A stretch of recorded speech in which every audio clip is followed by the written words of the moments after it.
Welcome everybody to a very windy San Antonio, or at least windy on the roof. You are listening to coverage of the Tiger Network. McMurry University versus Trinity University. Both teams are red hot to start the season. My name is Reed Rosales, joined by Caleb Reed up on the roof for this thrilling SCAC series. Caleb, you know, this is one of the biggest series that the Tigers are going to have this year. Number 1 in the conference, going up against number 2 of the conference. What should we expect? Well, I mean, this is pretty much what you really want whenever you come into a conference matchup. You want to see two really good teams coming up against each other, of course. It is kind of a little bit early in the season for this kind of matchup to be happening. It's something that we saw a little bit in softball as well whenever Trinity played TLU in a conference championship rematch. But this is McMurry's first year in the SCAC and already doing quite a good bit of work to kind of prove that they belong here this year. Just run through the batting order for McMurray. It'll go Coy Carpenter, Ty Nelson, Riley Hood, Colin Bruning, Michael Smosna, Nolan Schrenzel, Beckham Paul, Blake Beach, Xavier Escobar. That is your batting order for McMurray in your starting lineup. We'll go to the pitcher on the mound, number 43, Jake Beck. Jake Beck having a good start to his year. Solid ERA, 2.42 right now you see on your screen. He's had some good outings, and he'll look to have a good outing against a very stout McMurray offense. Multiple Warhawks hitting above 300. And the leadoff man as dangerous as any. First pitch, a swinging strike, and we're underway. You can see Coy Carpenter, 313 batting average. You're going to see a lot of batting averages over 300 over the course of the Warhawks coming up to the plate. Next pitch fouled off, so a quick 0-2 count that Carpenter finds himself in. You saw whenever we went to the kind of warm-ups for this game, Trinity 8-1 in conference, 9-1 overall. The only non-conference game that they've played so far this year was actually their most recent one, an 8-5 win over Hardin-Simmons. That one over in Abilene. Next delivery, lined into center field, and an easy catch for the center fielder for Trinity. In this case, Maddox McDonald. Maddox has had a pretty good start to the year. He really went off against TLU in particular, had a great 3-game series against the Bulldogs, and so far has continued that. Still very early on in the year, but hoping to see that continue. Indeed. Now up to the plate, it is Ty Nelson. First swing fouled off. Quick 0-1 count for the 2-hole hitter for McMurray.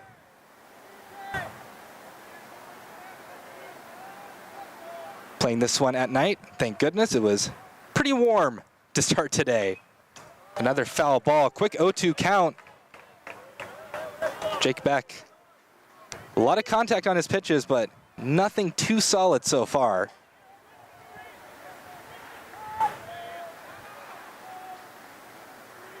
The 0-2 pitch on its way. Nice patience there. Could have easily swung at that, but does not, so 1-2 count.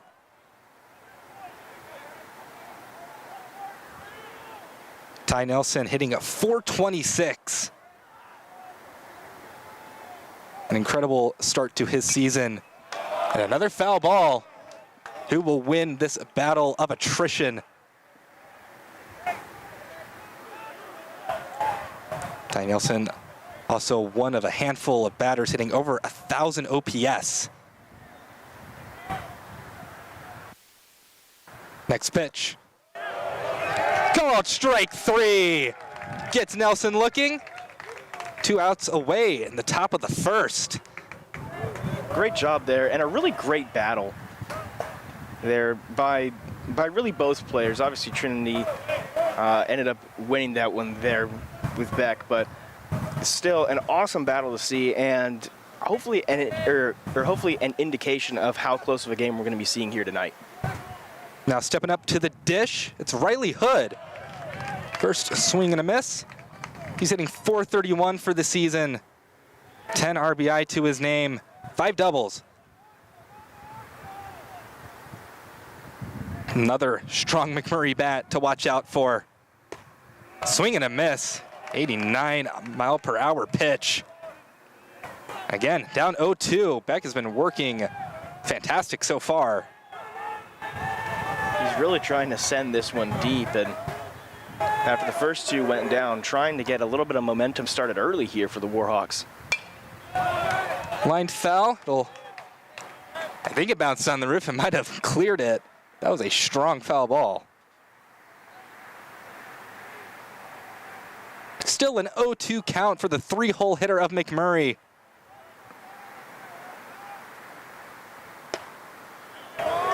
Good location, but lays off of it. 1-2 count. Good idea from Beck, but Riley Hood not being tricked.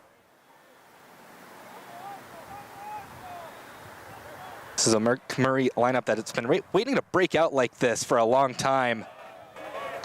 Ball 2 taken, so 2's on the board. 2 strikes, 2 balls, 2 outs. McMurry got a little bit of a longer preseason. They had 3 games before they played their first conference game, and they swept all 3 of them. It's lined foul on the first base side, so still a 2-2 count. McMurry really proved themselves to a national audience when they defeated nationally ranked Rhodes 23-8. We knew McMurray's offense was good. We weren't sure how good it was, and they went out and really tore up Rhodes. They had 18 before the 5th inning. It was just absolute domination, basically all day by that McMurray side. They had 9 in the 2nd inning alone. It's a full count for Riley Hood. Can he draw a walk or get on base after being down 0-2? Line foul. And the battle continues between Beck and Hood. I think we are going to expect that for every single batter that comes up for McMurray. McMurray has already drawn up the pitch count quite a bit here for this 1st inning alone. Next pitch. Lined into center field. McDonald going back, and he makes the catch. So 3 up, 3 down for McMurray. Great work by Jake Beck. We head to the bottom of the 1st. We'll take a break on the Tiger Network as we head to the bottom of the frame.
Welcome back to the Tiger Network.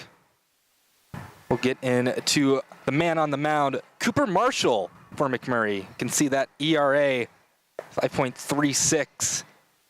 His last outing against Schreiner went 5 innings, gave up 1 earned run, so a good outing for him. This is going to be a test for him, certainly, because this is a Tiger batting order that has been hitting very well to start their year. They were putting up boatloads of runs. Kind of had a bit of a speed bump in Concordia. They still won that series, but not as high of a run output as they had in previous series. But speaking of that Tiger lineup, get into them. Leading things off will be Caleb Woodward, then Maddox McDonald to follow. You've got Nick Lazera, Cal Coney, Will Baker, Kai Tinker, Max Milligan, Michael Lustina, and John Ramsey. Caleb Woodward stepping up to the Oche. We will see what he can do against his first action against Cooper. 273 batting average for the sophomore. First pitch taken for a strike. Murray, an amazing row of batters, but the pitching has been a bit of a struggle this season for the Warhawks. But they're in a good position right now. 0-2 count to Caleb Woodward. Woodward has been swinging. McMurry with a 5.42 team ERA, but their hitting has really been the big difference during the season, obviously inflated by that big Rhodes win. But it's kind of similar to what we saw from Trinity, it wasn't last season, a couple of seasons ago, where they just hit every single ball that came their way, but the pitching was kind of a little bit lackluster, so on days when the bats weren't alive, the team really kind of struggled a little bit. Caleb Woodward staying alive. He's fouled a couple off now. I'm sure Trinity would also love to start digging into that McMurray bullpen as well. Get the pitch count up on Marshall early.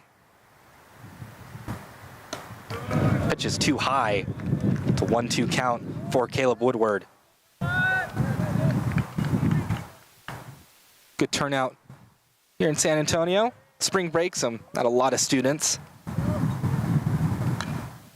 Breaking ball fouled off by Caleb Woodward.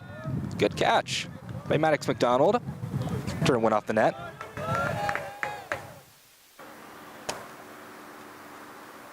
This is really going to be the test for the Warhawks, is can their pitching hold down the Tigers.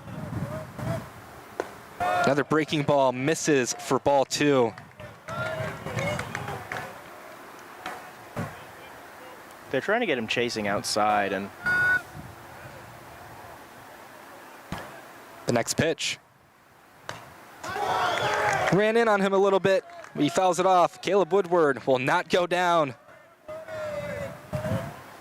Again, another long AB here in this game. both these teams are battling. They know it's at stake. Obviously, a 1 versus 2 matchup in conference. Another breaking ball, ground ball down the first base line. It stays fair. Bruning made the easy grab to step on first base. Caleb Woodward is retired.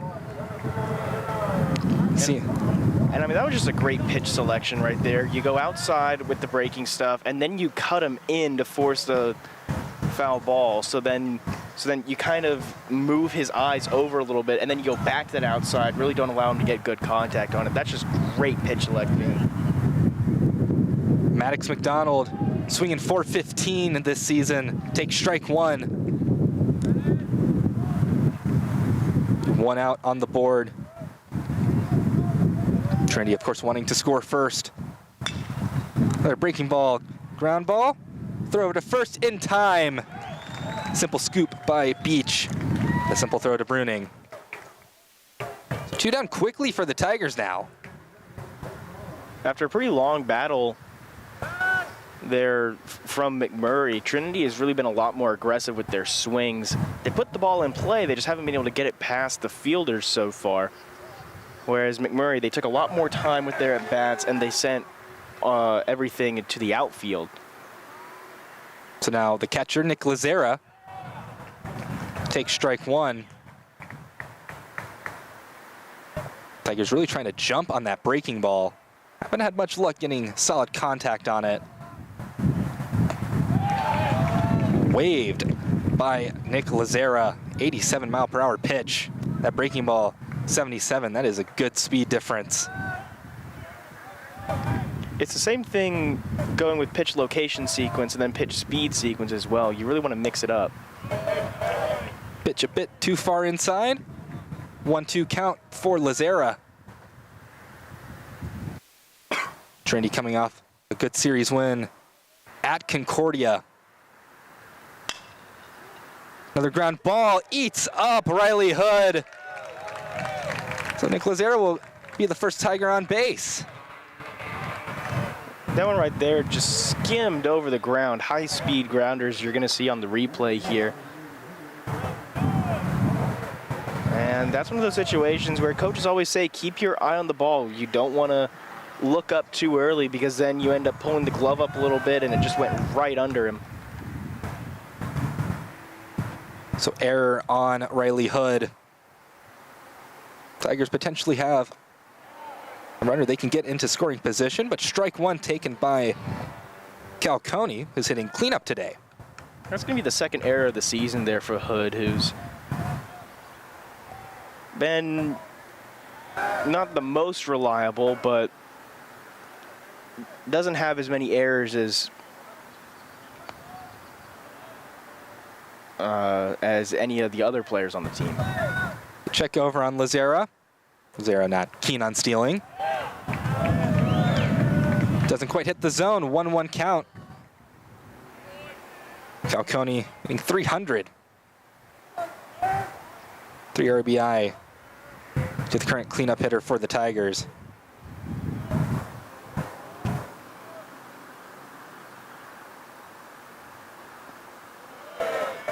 Another miss of the strike zone.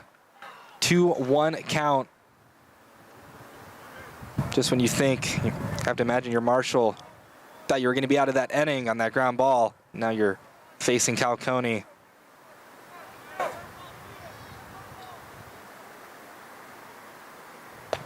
Breaking ball broke into the zone. 2-2 count, 2 outs. And I mean, that's what errors can do right there. You think that you're going to be able to get out of it. You kind of get into that mental mindset of, all right, we got out of this one, and then the error happens, and then you got to get back into that competitive mindset again, even for a little bit. It can still kind of throw you off your game. That pitch nearly in the turf. Full count for Calcone. See if he can come up clutch for the Tigers. Lazera on first base. McMurray not concerned about him stealing. That pitch is too low. Free pass given to Calcone. Now a runner is in scoring position in the form of Nick Lazera. Just in time for Will Baker to step up to the dish. Scoreboard in left field just shut off. Not entirely sure what's going on with that, but in regards to Baker, Baker's having a pretty good year for himself as well, or 364 batting average coming into this game. First pitch to Baker. In for strike one. Marshall's been good with the first pitch strikes. Nearly every AB that the Tigers have had has started with a strike.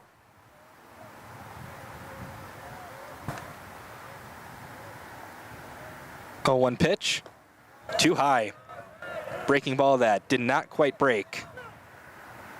1-1 count for Will Baker. That was a pretty optimistic pitch there, I'd say, because that started out really high.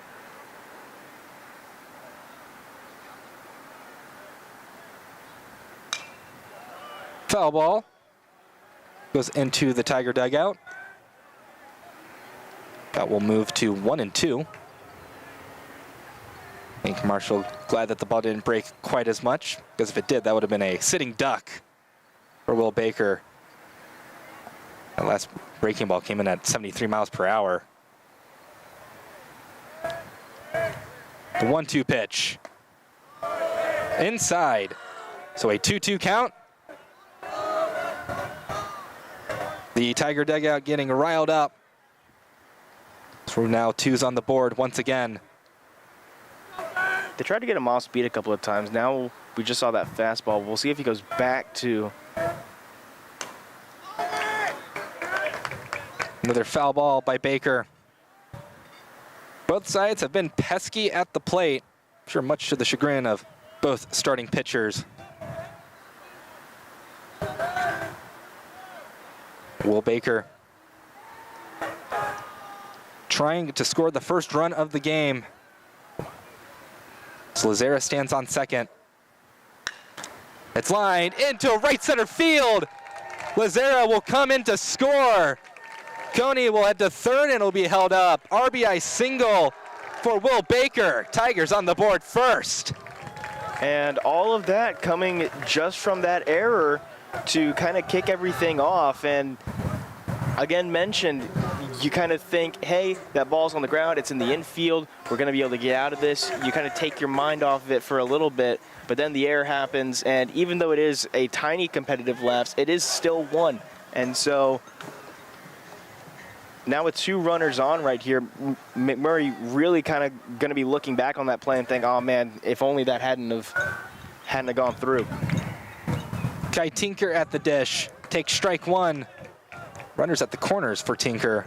You can't sack fly Coney in, so he'll have to make contact, or you can draw a walk. Marshall in trouble early. Strike 2. Kai Tinker in a hole. Hitting .304 on the season. They check on Baker over at first, but no dice there.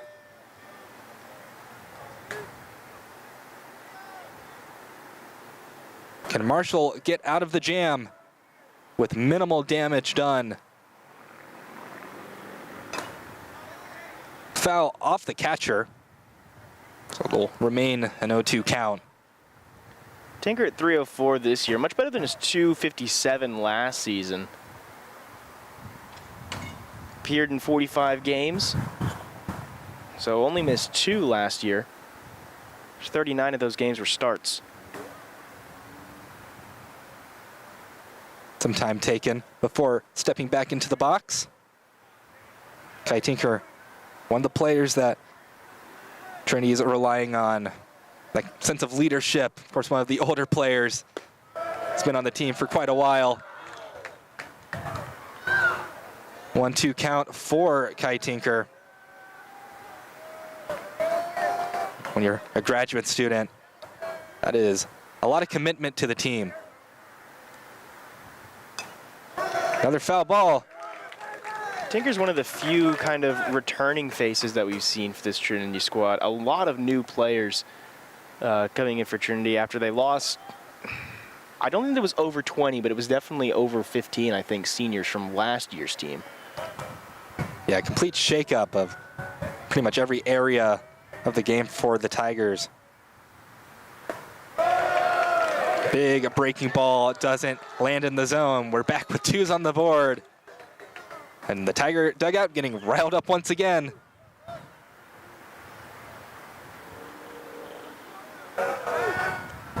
Throw over to first. Baker slides in safe.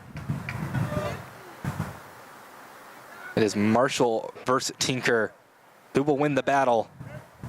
Marshall does have a pitch to work with here if he wants to try and catch Tinker kind of fishing a little bit. Another foul ball.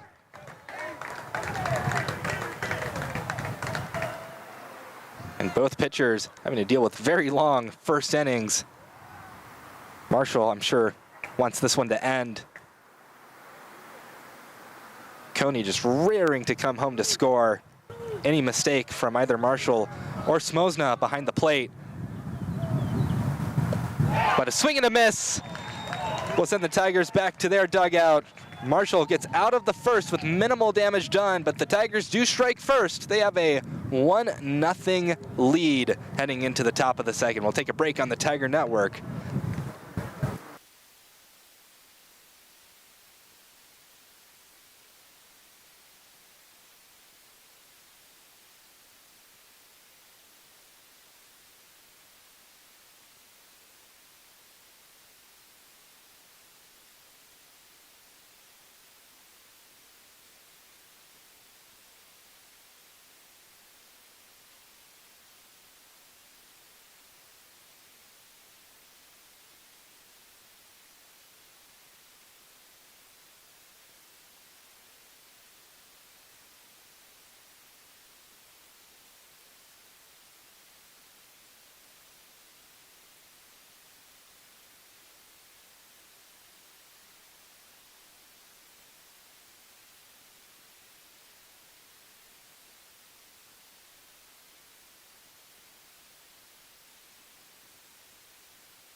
Welcome back to the Tiger Network.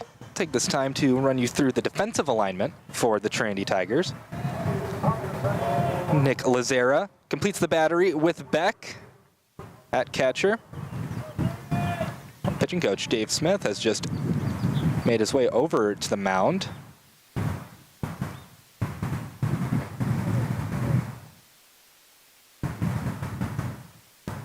Handing off something to his coach.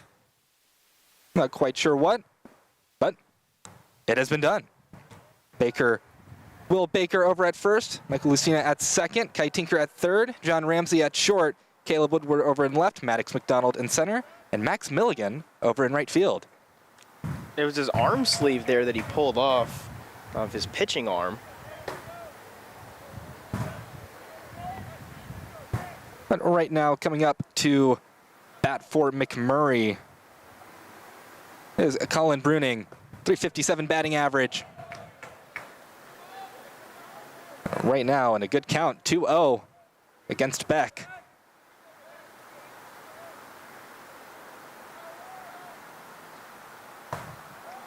That pitch misses. 3-0 count. The cleanup man for McMurray. Bruning. Every bat is dangerous. That one's a strike, so a 3-1 count. Hitters count. Bruning 1 home run on the year.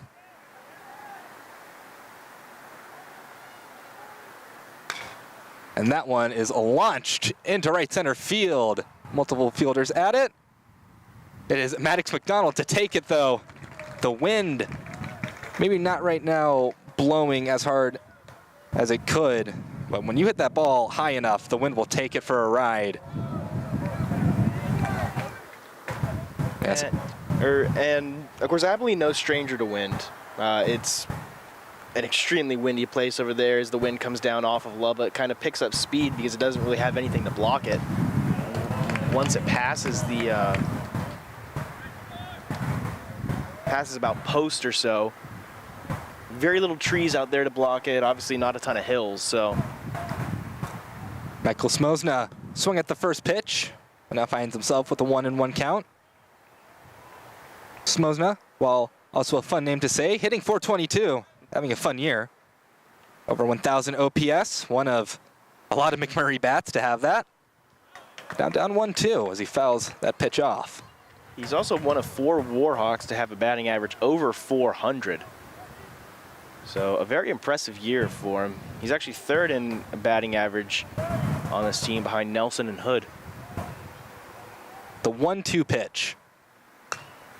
Line into left field. It is pretty deep, and see ya later. Home run for Michael Smosna. It'll tie us up in the top of the second. So he rocked that one out in the left field. So that's going to be his first home run of the season, and as soon as it left the bat, you knew it was going deep. And it actually hit off of the tree there, so that one was a no-doubter. Yeah, he hurt that baseball, to say the least. So home run given up by Beck. 1-1 game. Having to follow up that act is Nolan Schrenzel. First pitch gets away. 4-1. Schrenzel hitting .323. And I mean, that's what you expect from this McMurray Warhawks side. Obviously, they're averaging quite a few runs per game, obviously, but coming into this one, we knew that it was going to be an offensive showcase, and both of these teams scoring early has kind of confirmed what we kind of anticipated coming into this game. It's going to be a high-scoring matchup between both of these teams over the next 2 or 3 days. Next pitch misses, so a 2-1 count. Schrenzel trying to get on base, maybe hit another home run. Murray. As Schrenzel takes ball 3.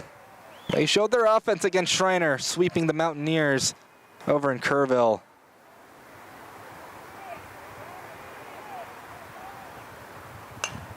That one's fouled off. Will land on the Bell Center.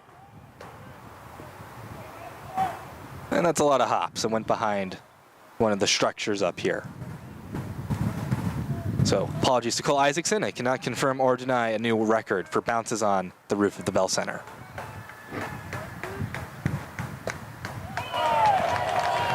No strike called there. So walk drawn by Schrenzel. Do you guys track how many balls end up on the roof during a game? Or Not during a game, but we keep track of how many times it bounces. ah, gotcha. Now Beckham Paul hitting .409, 2 home runs, over 1,000 OPS. Just another day as a batter for the McMurry Warhawks. Strike 1 on the off speed by Beck.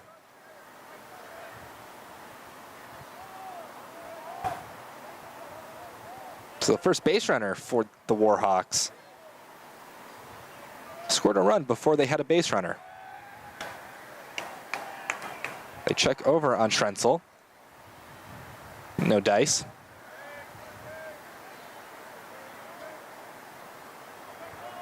Schrenzel this season with only 1 stolen base. McMurry as a team has 21 on the season. They've been caught 4 times. It's an 0-2 count for Beckham Paul. Of course, both teams know how important this series is for SCAC play. Whoever wins it is going to be in the driver's seat for that 1 seed. High fly ball into right field. Will anybody be able to get it? Nope. Into the McMurry bullpen. So we'll reset. Still an 0-2 count.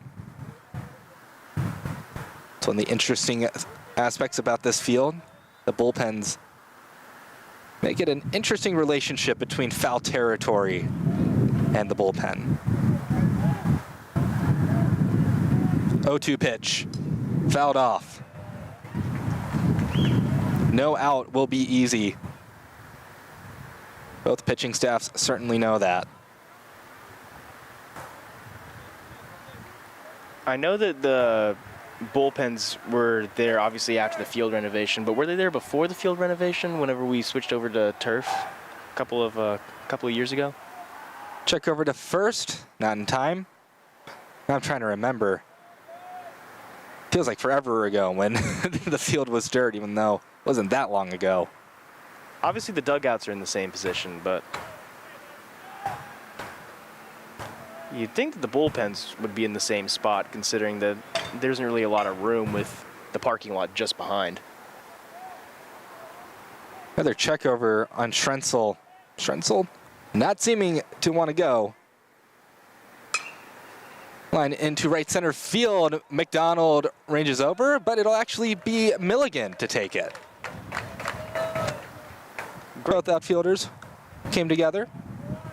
Great contact there on that swing. Just wasn't able to get enough of it to drive it out, but also good communication there by the Trinity fielders to avoid either dropping the ball or running into each other. 2 outs in the top of the second. Blake Beach, 341 on the year for his batting average. Takes ball 1 from Beck.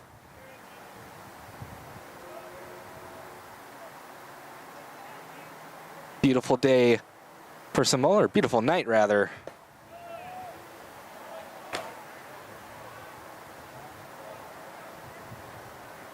Couldn't ask for better weather. Beach this year is one of 3 Warhawks who have played and started in every game, with Carpenter and Hood. 2-0 pitch in the zone for strike 1. Beck in a similar situation that Marshall was in just a frame ago. Get out of the inning with minimal damage done.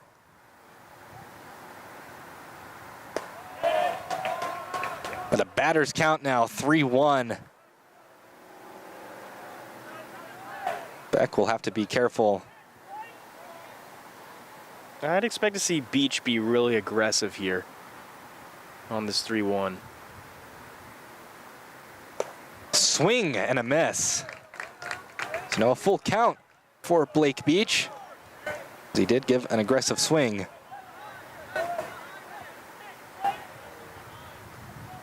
It's another battle of wits between pitcher and batter. But who will win this battle of wits? Swing and a miss. We head to the bottom of the frame. Beck wins that battle. Another strikeout for him. 1-1 game though, as McMurry scratches across a run thanks to the Michael Smosna home run. We're going to take a break on the Tiger Network as we head to the bottom of the second inning.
Welcome back to the Tiger Network. I'll run you through the defensive alignment for the McMurry Warhawks. Michael Smosna completing the battery with Cooper Marshall being at the catcher's position. Colin Bruning over at first. Ty Nelson at second. Riley Hood at third. Blake Beach at shortstop. Xavier Escobar in left. Coy Carpenter in center. And Beckham Paul in right field. Stepping up to the plate, it's Max Milligan. Hitting .278 is the senior utility man. First offering, flashes bunt, pulls back wisely, but still a strike. Milligan over in right field here today. He's done pretty well for himself as well, 278 average. Also has 6 RBI on the year. Next pitch is a fastball, strike 2. I think that was the pitch Milligan was looking for to bunt. He's also got one of only 6 triples on the year for Trinity. He has speed. He'll stay patient. 2-1 count. I was about to say, I thought the bunt was a ball when he pulled it back. So yes, that was a wise pullback.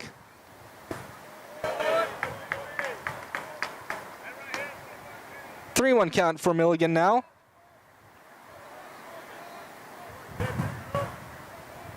Can he draw a walk? You don't want his speed on the base paths if you're McMurry. It's fouled off. Watch out over by the parking lot. I think that one hit over near the roof of the pool building, I want to say. The count is juiced. And that'll be a walk drawn too far inside, so Milligan will head to first base. First man that shows up for the bottom of the second gets on first. And that's yet another at-bat that has gone to a 3-2 count.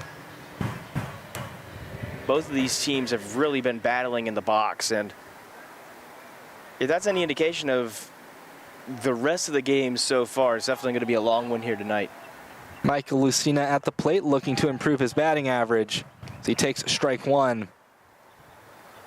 Maybe looking to bunt across Milligan.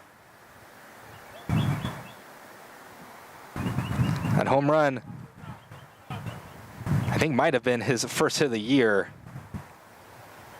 Get a home run over at Hardin-Simmons. Interesting week for the Tigers. Playing both teams from Abilene. Takes the ball.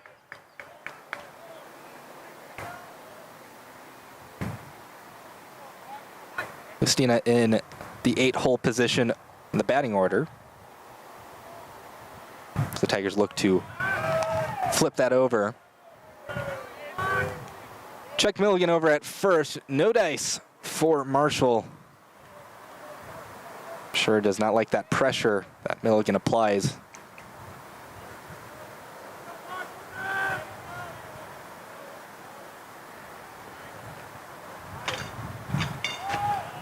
Pitch, bunt, flashed. Wisely pulled back, 2-1 count.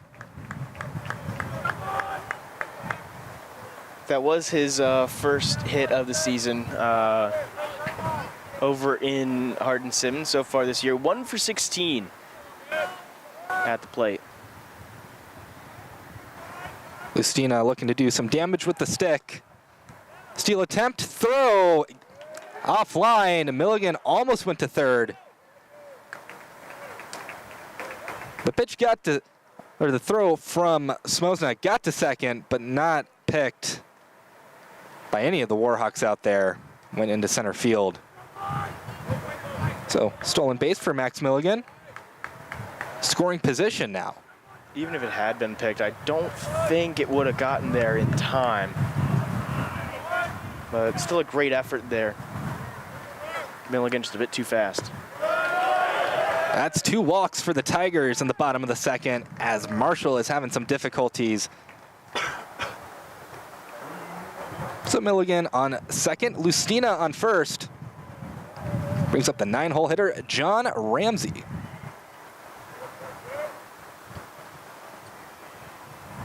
John Ramsey hitting 200. Known more for his defensive prowess than he is with the stick. But can still put in a nice hit or two. Flashes bunt. Ball 1. Have to wonder if that's throwing Marshall off a little bit. Not wanting to give up the easy bunt. Tigers would love nothing more than to move both runners into scoring position.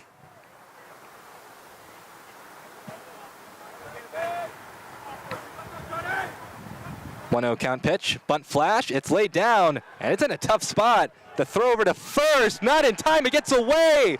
Milligan will head home and score. They're gonna send Lustina. The throw nowhere near in time, they don't even throw it there. The Tigers get 2 runs off of the throwing error by Cooper Marshall. The Trinity's taking advantage of now 2 errors by the Warhawks. They're actually gonna consider that a hit, but the throwaway there, the earlier error in the bottom of the first with 2 outs, which then eventually led to the Trinity score, and now this one. McMurry, they came into this one knowing that they had to be 100% on the ball, and so far early, 2 crucial mistakes have allowed Trinity to score all 3 of these runs. So Woodward will head up to the dish now. Flash bunt, went foul.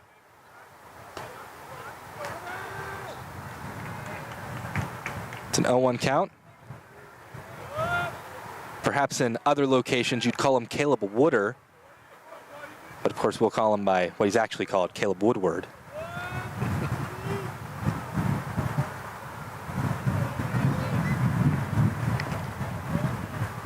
The pitch, foul off. Kind of went inside on Woodward. 0-2 count. Tigers go up 3-1 in a bit of an unconventional way. It was a good bunt laid down by Ramsey. That was in the perfect spot. That was ripe for a bad throw. It was going to be a difficult play regardless, as the pitcher would have had to turn around and then make the throw. Woody fouls it off. Woodward looking for his first hit today. First appearance, grounded out. That slow grounder down the first base line that just stayed fair.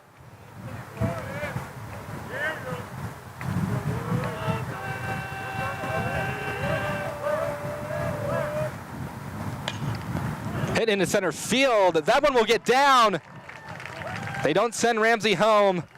So a single for Caleb Woodward puts runners at the corners. That was just between the infield and the outfield. Perfect spot. And they actually have updated the score bug now to where it was considered a throwing error there on that bunt that scored 2. And so So far, Cooper Marshall, 3 runs, all of them unearned, and now we have a meeting on the mound. Good situation for the Tigers. No outs in the bottom of the second, but runners at the corners. With Maddox McDonald coming up to the dish. You know he can send one over the fence. But a little discussion between McMurry coach and Cooper Marshall. I almost said meeting in the circle there. I'm still kind of a little bit coded for softball. Just a little bit. But it's always good to be able to resume the Read and Read show, even though it is now on a different sport.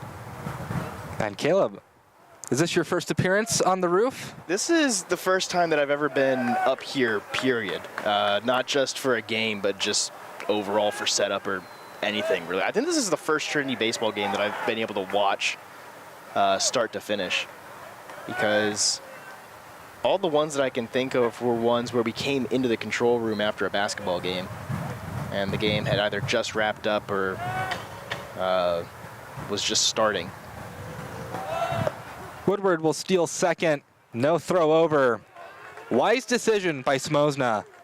If he would have thrown to second, Ramsey was going to come home to score. Sometimes you just have to cut your losses. They'll let Woodward take second base. Actually, I just remembered, I did watch 2 baseball games last year over senior weekend because I was in a class, I believe it was media writing. Check swing. That is a strike. 0-2 count for Maddox McDonald. Grounded out, his first appearance.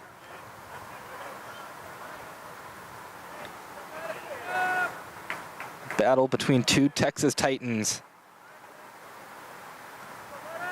McMurry looking for the first out.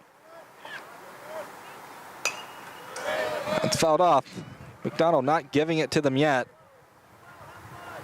I'm not sure if it's just because it's a night game or just because of the frequency of foul balls that we've had, but every single time that a ball hits off the net, you're seeing a kind of explosion of dust as San Antonio had a sandstorm. I believe it was Tuesday, whenever a big dust storm blew through.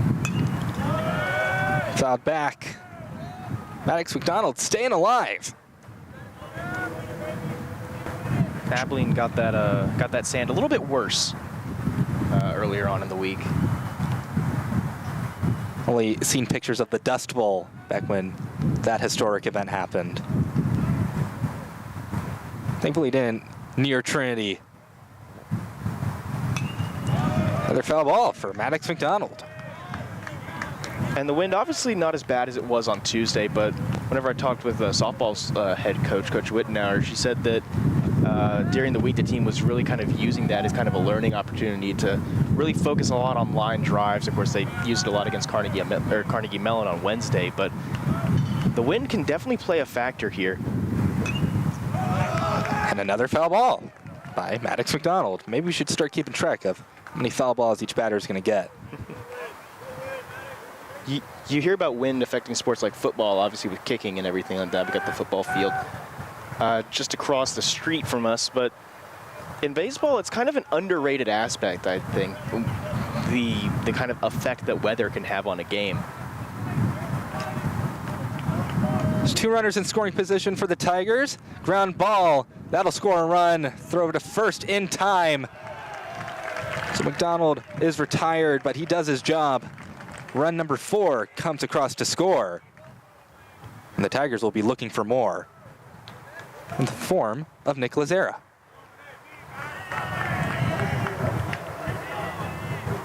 Yeah, good scoop up by Blake Beach.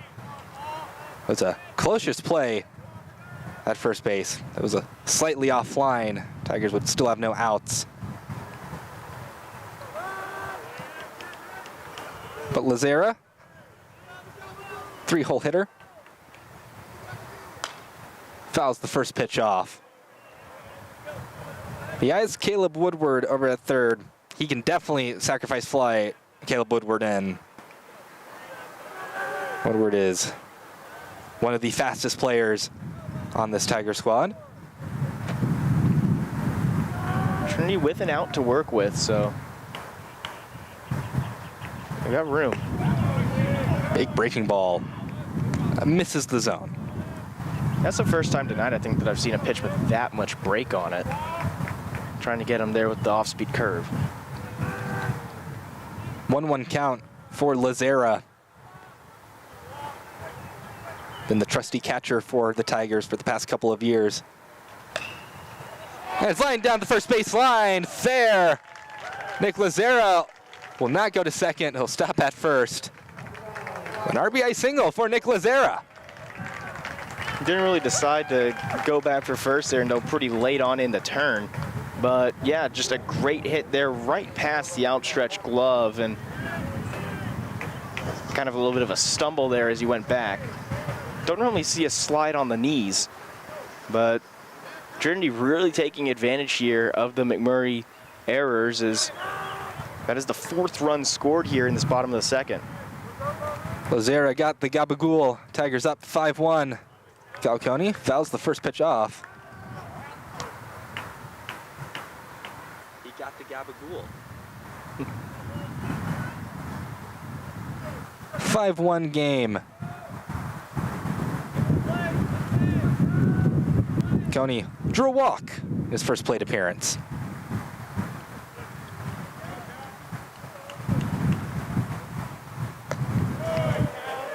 Looking to draw another, maybe 1-1 count. Marshall has kind of lost control of where his pitches have been going.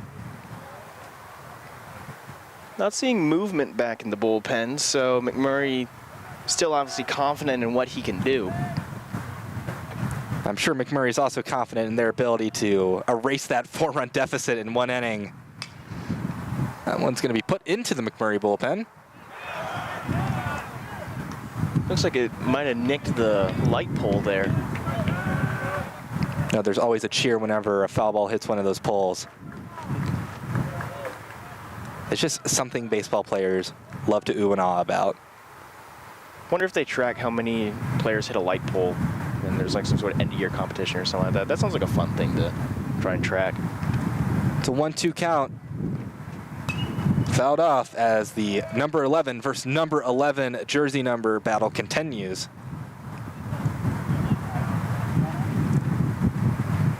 Very long at-bats going on here, but Trinity started out swinging the bat early on these counts. McMurray kind of going for a little bit more of a cautious approach in the first inning, but I think that's kind of swapped around a little bit in the second.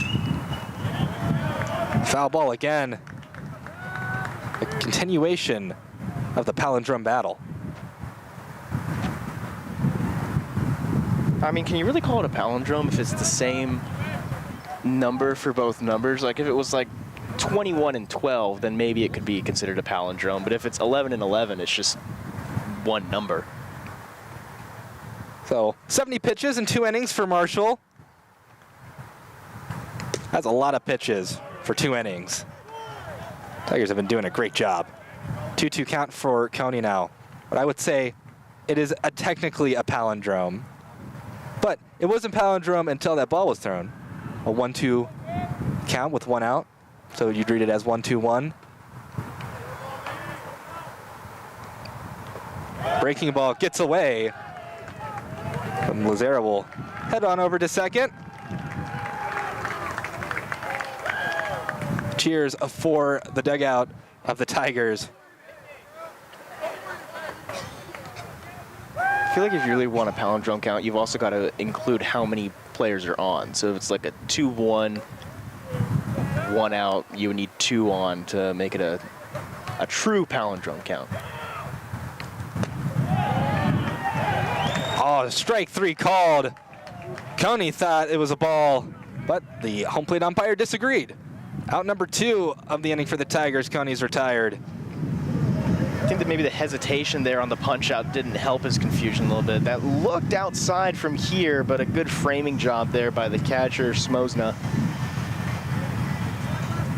Will Baker back up for the Tigers. Hitting .417 now. Had an RBI last time he was up at the plate. Could have another one. Takes ball 1. got the scoring started for the Tigers. This has been a very long inning here for the Warhawks. They really want to get out of this here with a 2-out situation. Strike called. Yeah, I'm not sure Cooper Marshall has the Brendan Beard stamina to throw 161 pitches. It's already maybe halfway there at this point. I was going to say, at this rate, he's going to get to 160 before the 5th. Strike 2. Now this is a true palindrome count right here. You got a 1-2, 2 out, 1 on. So a 1-2, 2-1. You know how I love my palindromes. Got to find them where I can get them. When did that start? Because I don't remember us talking about that a lot last year. It started basketball this year. Foul ball. Oh, it did start in volleyball. Got reminded by Josh Machugemba in the control room. Started in volleyball this year.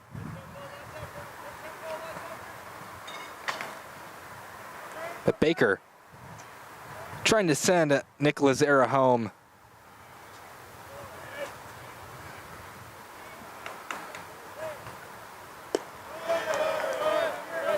Ball 2. 2's on the board. Start a chant for the Tiger dugout.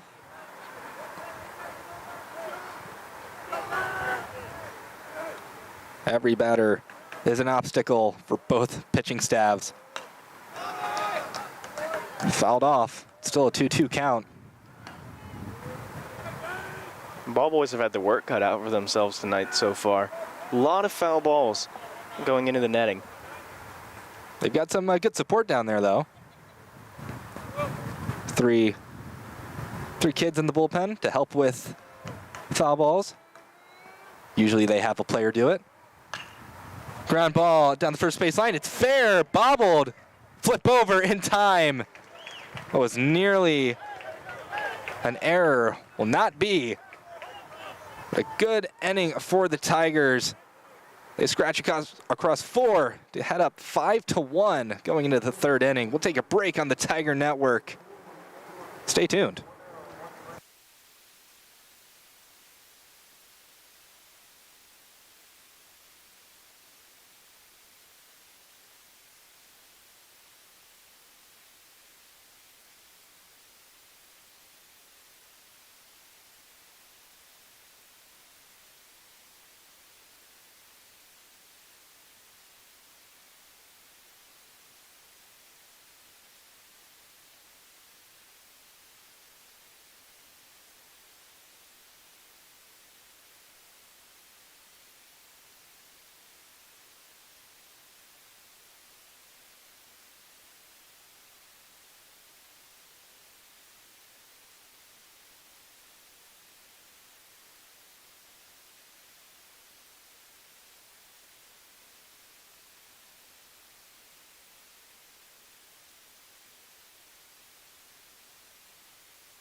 Back in the top of the 3rd in San Antonio, it's Xavier Escobar for McMurry that will start things off for the Warhawks.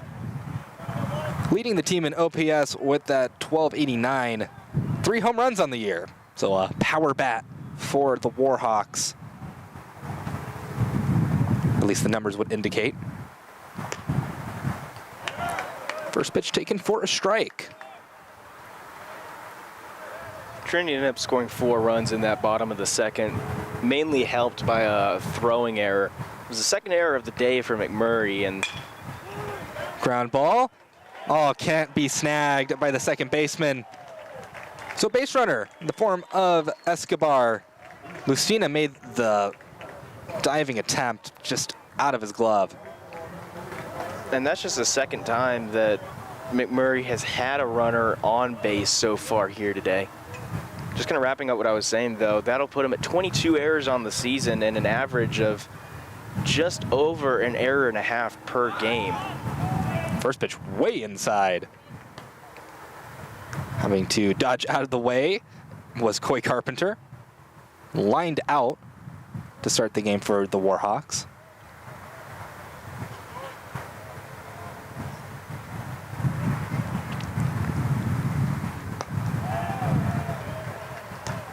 So some good eyes by Carpenter. 2-0 count. Beck surrendered a run in the top of the second, looking to lock things down in the top of the third. Gets that one in there for a strike. Koi's definitely one of the more unique names that I think that I've heard so far, especially the spelling K-O-Y.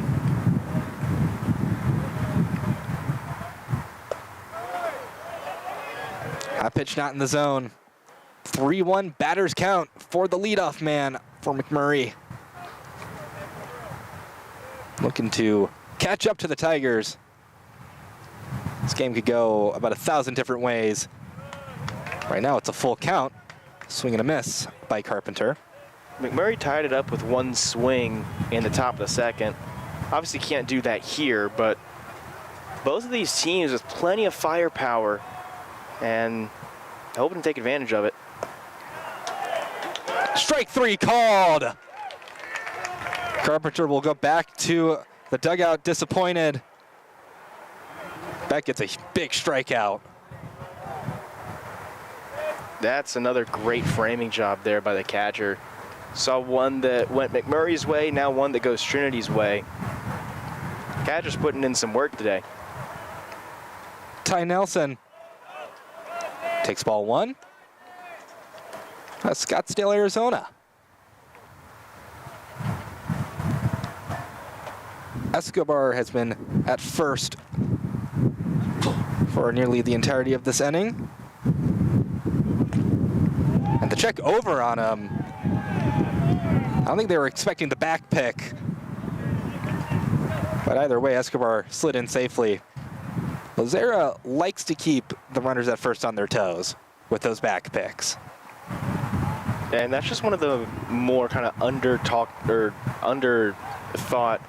aspects of the game, kind of getting in the opponent's head a little bit, not letting them feel safe on base, even in situations where against any other opponent, you'd feel kind of safe in that situation, not expecting it. Trinity, they do really, really good work with keeping opponents on their toes. And eventually, whenever you keep an opponent kind of wary for so long, especially in games which have very high pitch counts like we're seeing, can sometimes force some mental errors a little bit.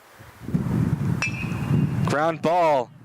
See if it's 2. 1 at second, the throw to first. Not in time.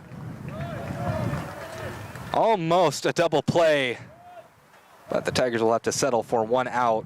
They get the lead runner. Wind has definitely picked up a little bit up here. You can, well, now you can't, but you could see the flags. And at the start of the game, they were kind of a little bit limp, maybe blowing around with a couple of gusts, but now you can see them fully kind of waving in the wind. So potentially could be seeing that affect some of the balls that have been getting sent into the outfield, as McMurray had a lot of hits into the outfield earlier on in the game. Trinity, not so much. They've really done a lot of good small ball with their infield hits. Check over on Nelson. No dice. It's an 0-1 count for Riley Hood. Flew out in his first appearance. 1-1 count.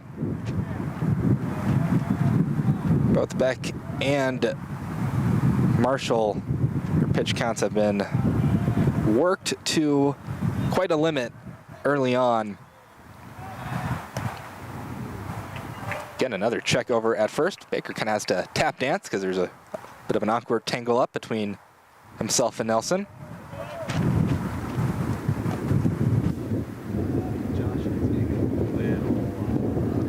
And yeah, the wind has really picked up now. Sorry about all the background noise on the microphones.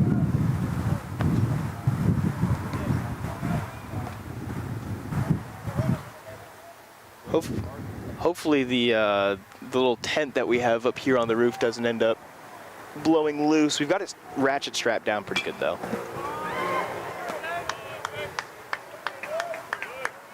Two's on the board as the wind has now died completely, at least up here. It's blowing to left field. Can't tell if it's blowing in or out. I think it might be blowing a little bit in. So that'll be affecting some of these hits. And lined into right field. It'll be a base hit. Riley Hood aboard on the base paths for McMurry.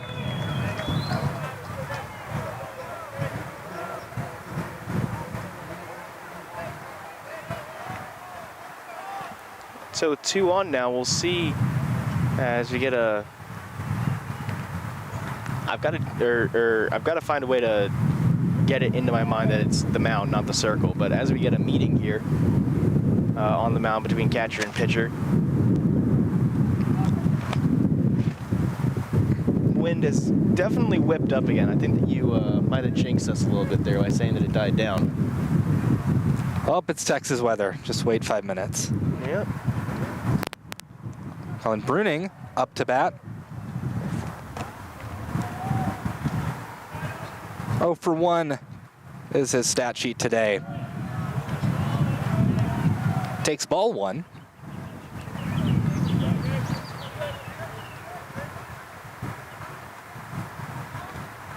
Riley Hood at first.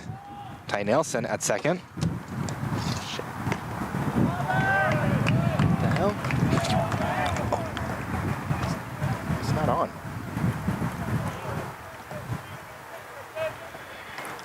Josh, we're having a slight problems.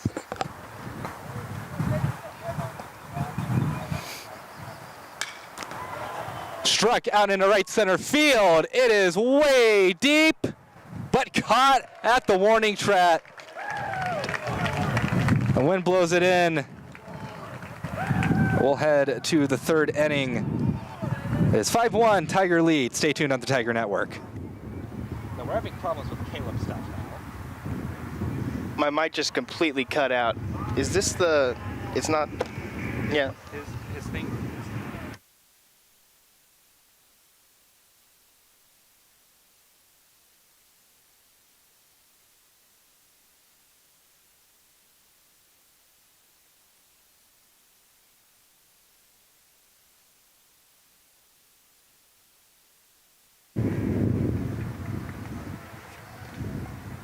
No, that's the crowd mic.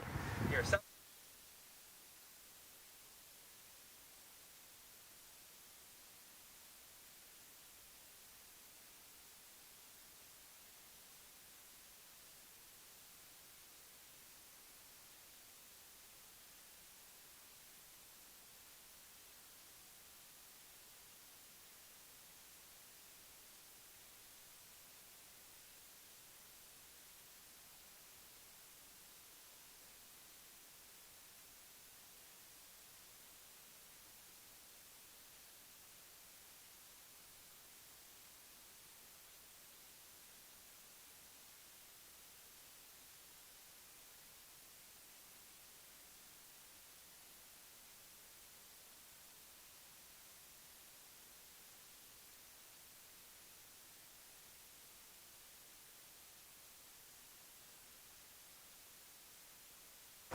Welcome back to the Tiger Network as we try to prevent things from blowing off the roof here at the Bell Center.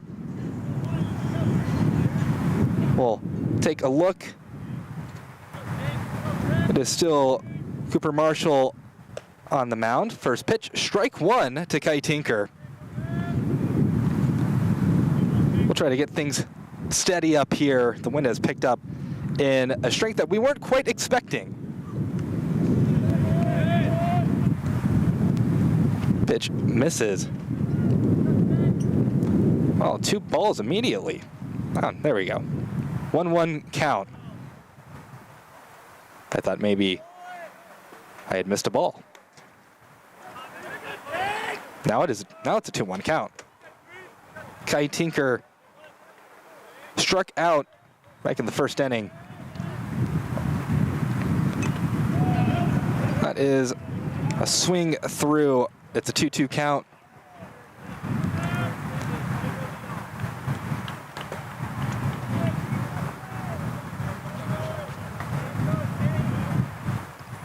Who will win, Marshall or Tinker?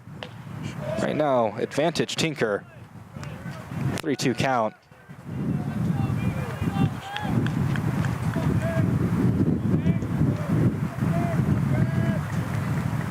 Thank you for bearing with us in weather circumstances. That's a pop fly, really a fly ball out into left field. Easily going to be taken in by Xavier Escobar out there for out number 1. So good first out, came much quicker than the last inning for Marshall. I'll bring up Max Milligan. Milligan hasn't had an at-bat today. He's had a plate appearance, though. Drew a walk.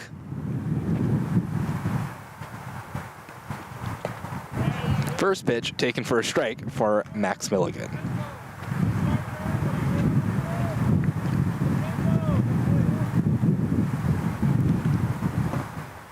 As the wind does not want to go away anymore. Foul ball.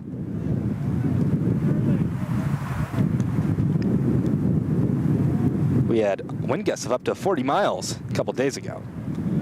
Now that, I was nearly blown away.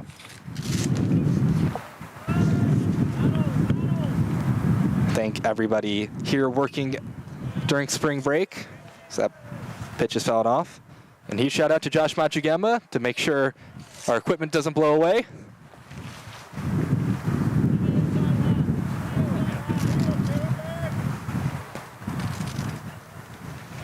O2 count for Max Milligan. It's fouled off. Once again, a very long AB that Marshall has to deal with.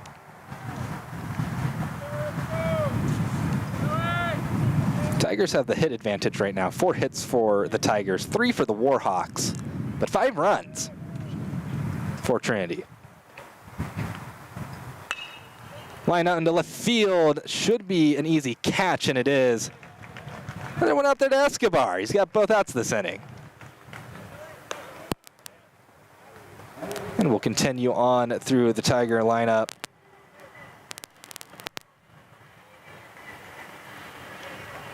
It'd be Michael Lustina.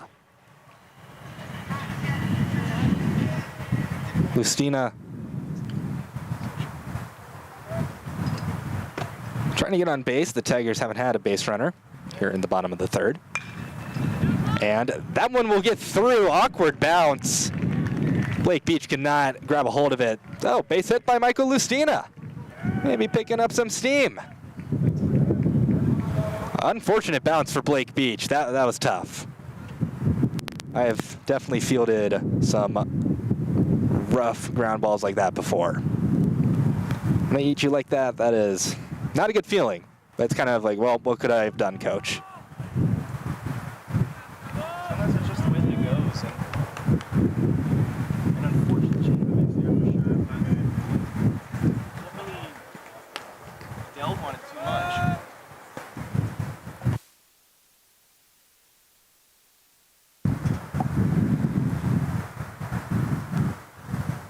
So now John Ramsey at the plate for the Tigers. Takes a ball.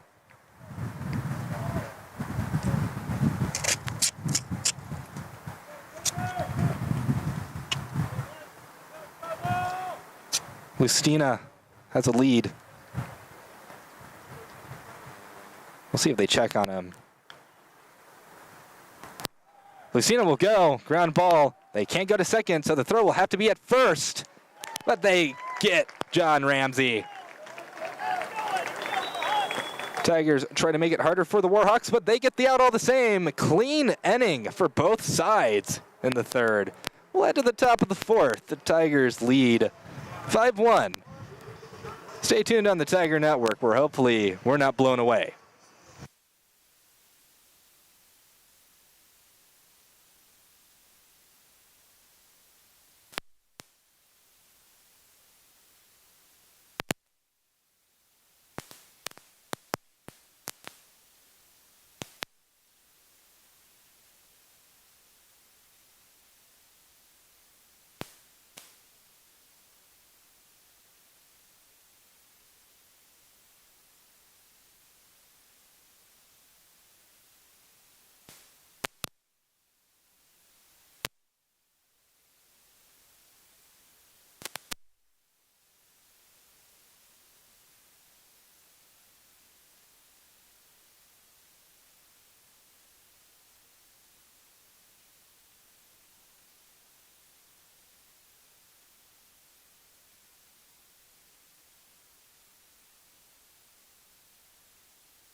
Welcome back to the Tiger Network.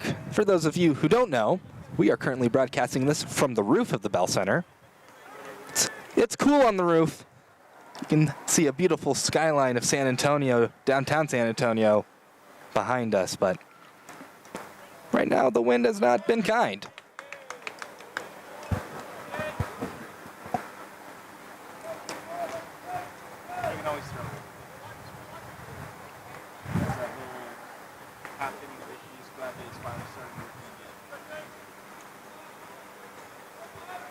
Back in another inning of work for the Tigers. That's a 1-1 count. Throw from Lacera back to him. Had to jump to get it. This is Michael Smosna. Of course, he hit that towering home run into left field. Tied up the game originally 1-1. Now cannot tie up the game with a solo shot.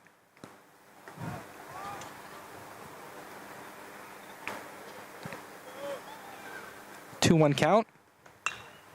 That one hit very well into left field, and that one was nearly gone. Bounces off the wall. Smosna heads to second, and he will have a stand-up double. Michael Smosna. Man, he smoked that ball out into left center. Awesome hit there. Great selection there on the side to hit that hit. It kind of like a friendly bounce there off the base hit wall.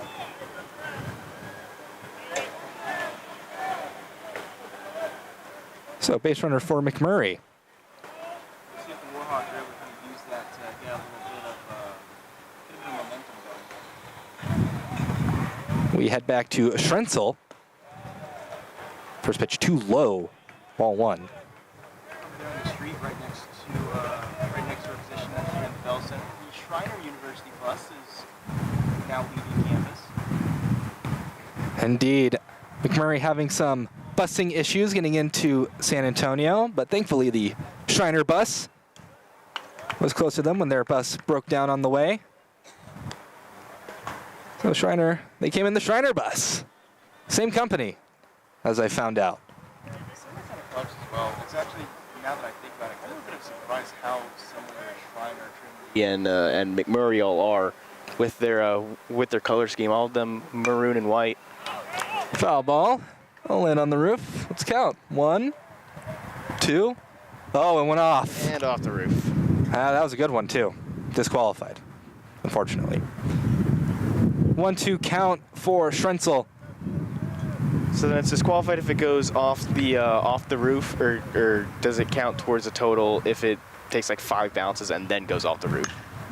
Ground ball gets through into right field. McMurray will send a runner home. The throw home is close, but not in time.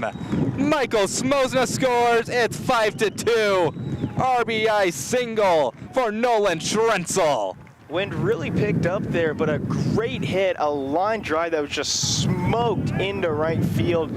Great throw as well. It was on line, good target. Just missed it by a little bit. Now back to the dish, it's Beckham Paul. See there, great throw, especially from that distance, but just didn't have the speed on it in time. Flashes bunt. Lazara pops up immediately. Make sure to check on Schrenzel. Schrenzel with a stolen base. I'm not sure if you'd consider him a stolen base threat. But the Tigers will treat him as such. They don't want another McMurray Warhawk in scoring position. No outs. McMurray came into this game with 21 stolen bases on the year. More than Trinity, but not a ton. Averaging about steal and a half a game. Bunt flashed. That goes off the bat. They are really trying to lay that bunt down. Beckham Paul. But now a 1-2 count. If you go for a bunt here, you're really testing the waters. Say that much. Swing and a miss. That's a strikeout for Beck. He's been having a great night. Despite some damage coming in, it's still 5-2. First out. Fourth strikeout of the night there for Beck, who so far this season has done pretty well for himself in that particular category. It's going to be his, let's see, that's going to be his 11th strikeout of the year, which moves him to third on the team. Ball gets away from Lazera. A good block by him and kept it in front of him. And Strenzel was not going to test Lazera's arm. But Blake Beach, number 10 for the Warhawks, struck out in the second inning.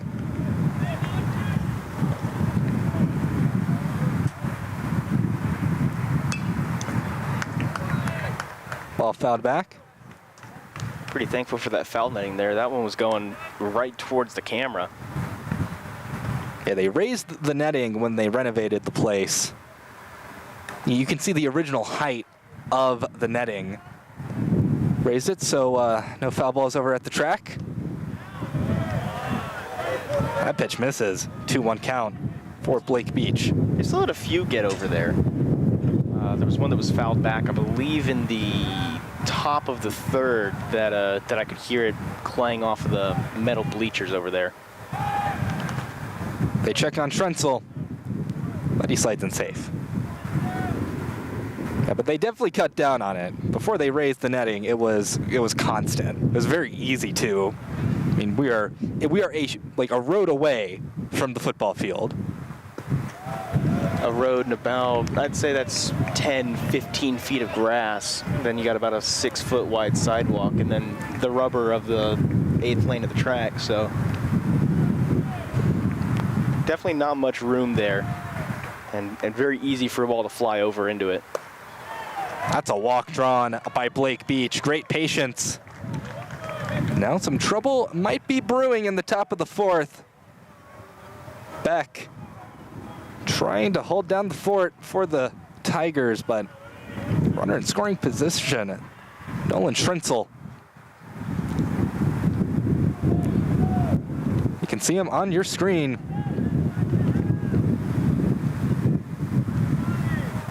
The wind blows, but the baseball never ends in San Antonio. Swing and a miss.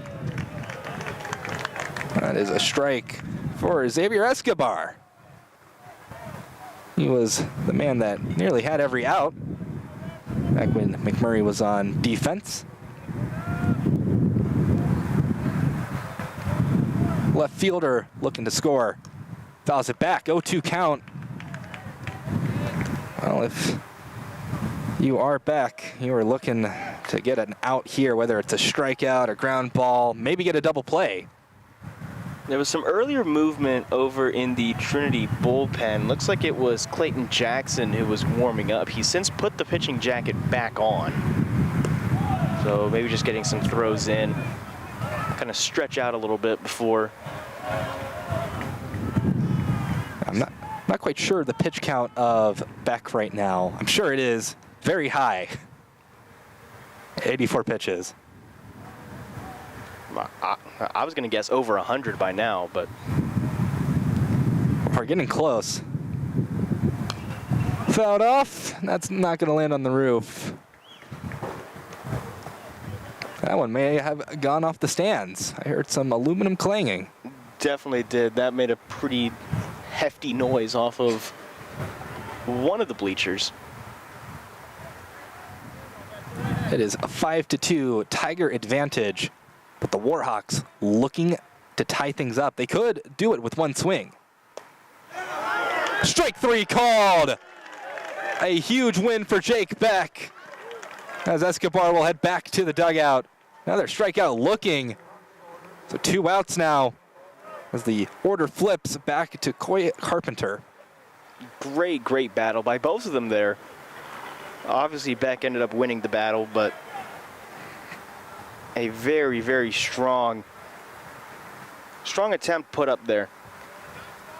Carpenter looking to flip that 0 for 2 for a 1 for 3, or maybe draw a walk. Takes ball 1, so 4th of the way there.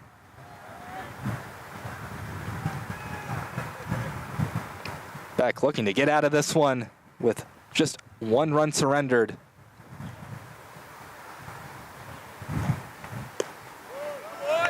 It's another strike. 1-1 count. You've got Schrenzel on second, Beach at first. And a lot of intrigue in this SCAC series. Strike called. 1-2 count. Umpire said that one was in the zone. 89 miles an hour there. I think that's one of the fastest pitches that I've seen so far here tonight. Both these pitchers have done a great job with their off-speed stuff, but 89 getting up there. Who's the fastest pitcher on the roster that we've got? We'll find that out because we've never had that pitch speed on the camera before. So usually we're just going off of what hearsay. Pitch is fouled off. I know we've got plenty of guys who can touch the 90 range. I'd have to guess Hellings. Will Hellings, not his brother.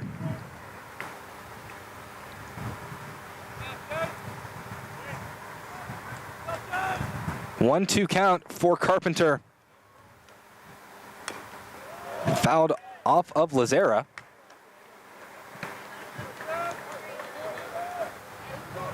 When the Warhawks come to town, expect a battle. You've seen it in every at-bat tonight. Still a very impressive job by Jake Beck. We'll see if Carpenter can spoil it. Swing and a miss. No, he cannot. Beck is fired up, heading back to the dugout, and he has a lot of reason to be. We head to the bottom of the 4th inning. Tigers up 5-2. McMurry gets back a run. Stay tuned on the Tiger Network. You can't miss out on this one.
Welcome back to the Tiger Network. Marshall, 95 pitches in this outing. I would have to think this is his last inning of work, unless it is a 3-pitch inning. But Caleb Woodward, the leadoff man for the Tigers. He's gone half and half today. He singled in the second, grounded out back in the first. I'm not seeing I'm not seeing really any movement over there in that McMurry dugout. Obviously not the most favorable angle. Missing about, I'd say, half to a quarter of what I can see there in the dugout, or in the bullpen, but still not a ton of movement going on there. So Marshall might be going the distance here in this one. Obviously not for the rest of the game, but he could go through this entire inning, and then they might start warming somebody up in the bottom of the 4th. I'm sure that's what McMurry really wants out of their starter. It's a 1-2 count for Caleb Woodward. And I mean, even though the Warhawks are down right now 5-2, it is good to see that the team has confidence in him, especially after that 4-run bottom of the 2nd. He managed to shut Trinity out in the bottom of the 3rd, and McMurray's still saying, hey, we started you for a reason. You're our guy. We're trusting you with this one. And so far, he's rewarding that here on the 1-2. It's a McMurray squad that reminds me a lot of the Trinity baseball team my freshman year. where they had some of the best offensive outputs ever, but the pitching was slightly lacking. That one put into center field. It's going to be a tough play, but the catch made by Coy Carpenter. Wind kind of snagged that one midair there. You could see it make a turn to the left. And you're going to see right about there, right at the height of the arc, it just made a pretty dramatic turn in midair. Great job there by Carpenter, able to read that and get under it and not really slow down his path any. Yeah, the wind could lead a hit to being a disaster defensively. First pitch misses the catcher. Ball one for Maddox McDonald. Batting average has now fallen under 400. But Maddox looking for hit number one tonight. He's staying patient right now. 2-0 count.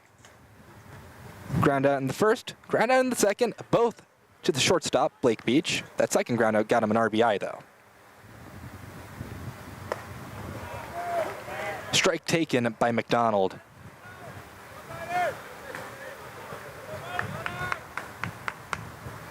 It's a Trinity team. It's coming off of an appearance in the NCAA tournament, hosted a regional in San Antonio.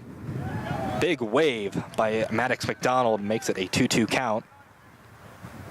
But regional did not go so well for the Tigers, as Laverne ended up winning that series 3-1.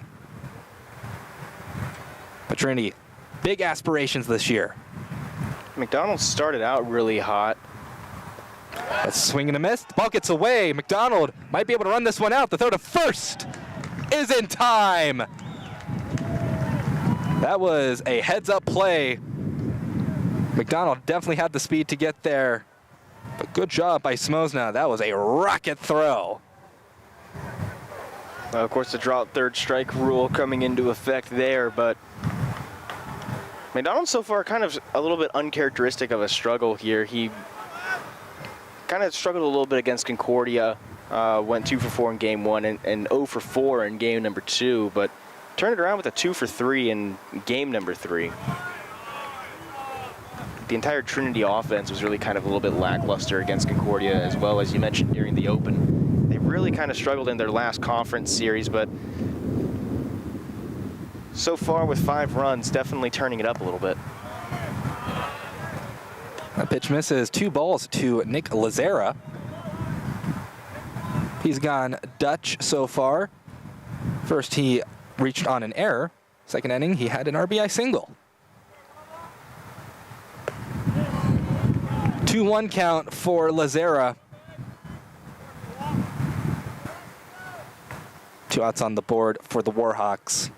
Marshall has put together some good work the past couple of innings. That one swung into right field. The diving attempt doesn't go. It'll head to the wall. Lazera going to second. We'll see if he goes to third. Yes, he will. The throw rocketed in. The ball is not there in time. Nick Lazera, a triple for the catcher. Holy cannoli. Taking advantage there of the missed dive. You could see it was an optimistic effort there. Might have just wanted to take it off the hop, but instead he tried to get it. It goes underneath his glove, and then as soon as he rounded second, you knew that it was going to be close. The slide in ends up getting him right there on the shoulder, but instantly getting fired up with his team. He knows that is a huge hit here with 2 outs. And that's going to be it for Marshall. Cooper Marshall will head out after 3 2/3 innings of work. 109 pitches. He definitely did his job as the starter. We're going to take a break on the Tiger Network, as we'll let the new pitcher for McMurry get warmed up.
Welcome back to the Tiger Network.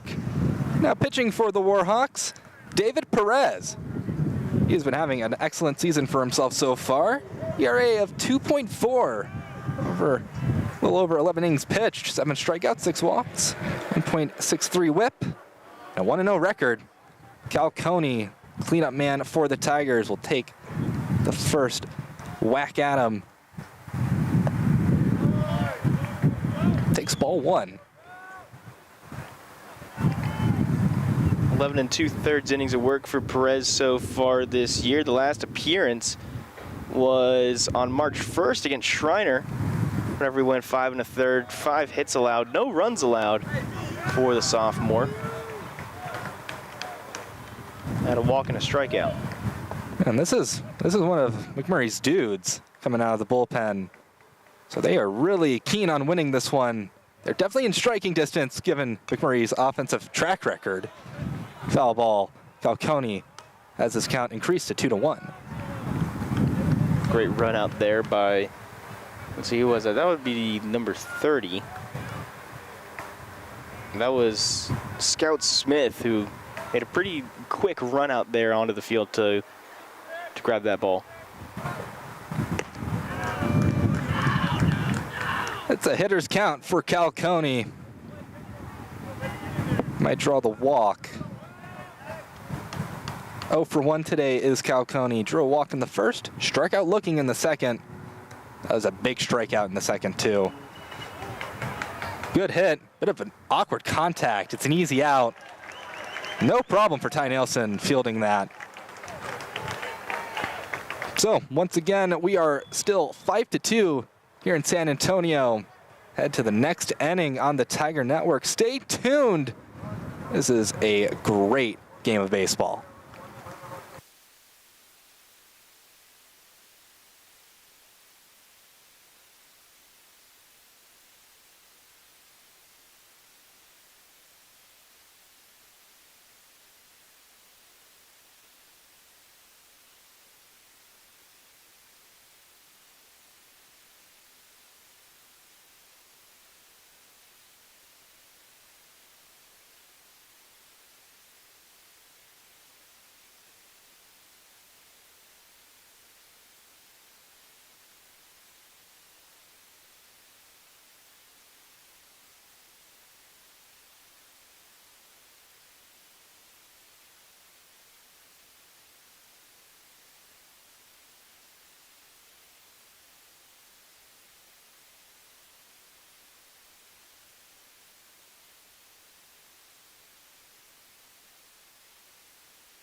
Welcome back to the Tiger Network. Jake Beck still on the mound for the Tigers. Warhawks have not quite knocked him out yet. Coming up to bat is Ty Nelson for McMurray. Nelson looking for hit number 1. Struck out looking in the first. Fielder's choice in the third was his fate. Fouls that one off. 0-1 count. Good handoff by Jack Breezy to the umpire. 93 pitches for Beck. Pitch misses. 1-1 count.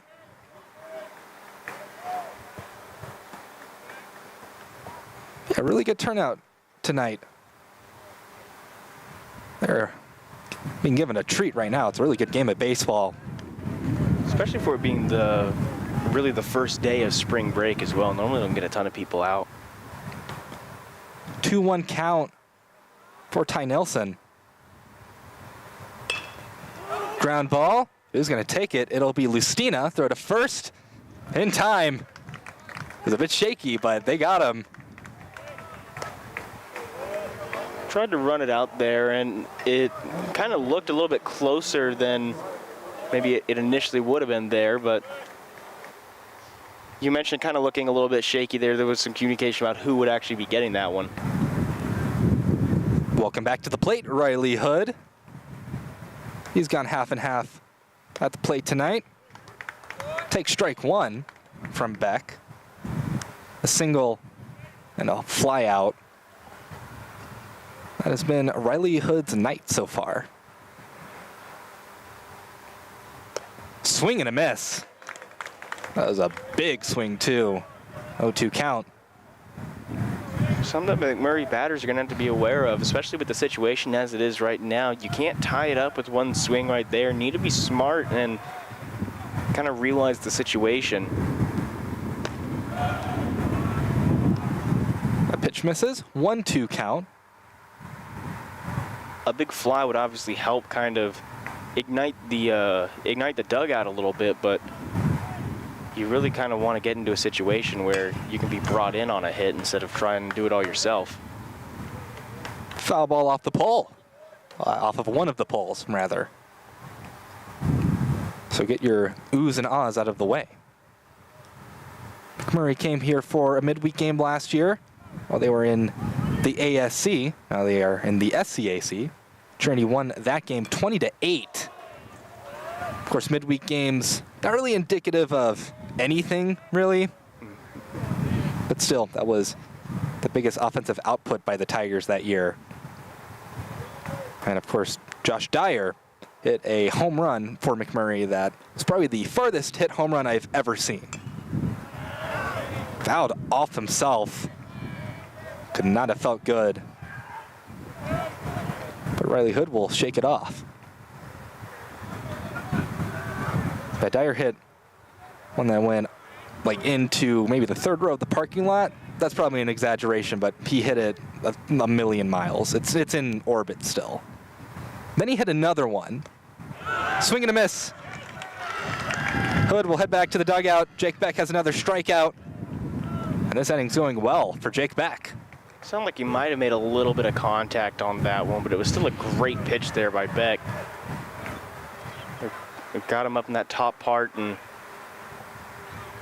able to get strikeout number, what is that? That's going to be strikeout number 7 on the day for Beck.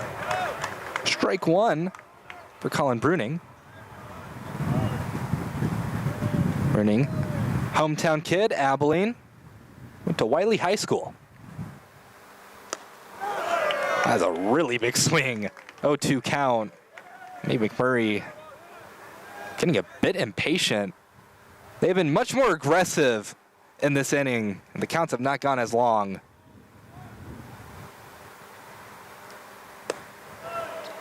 Couldn't catch the corner.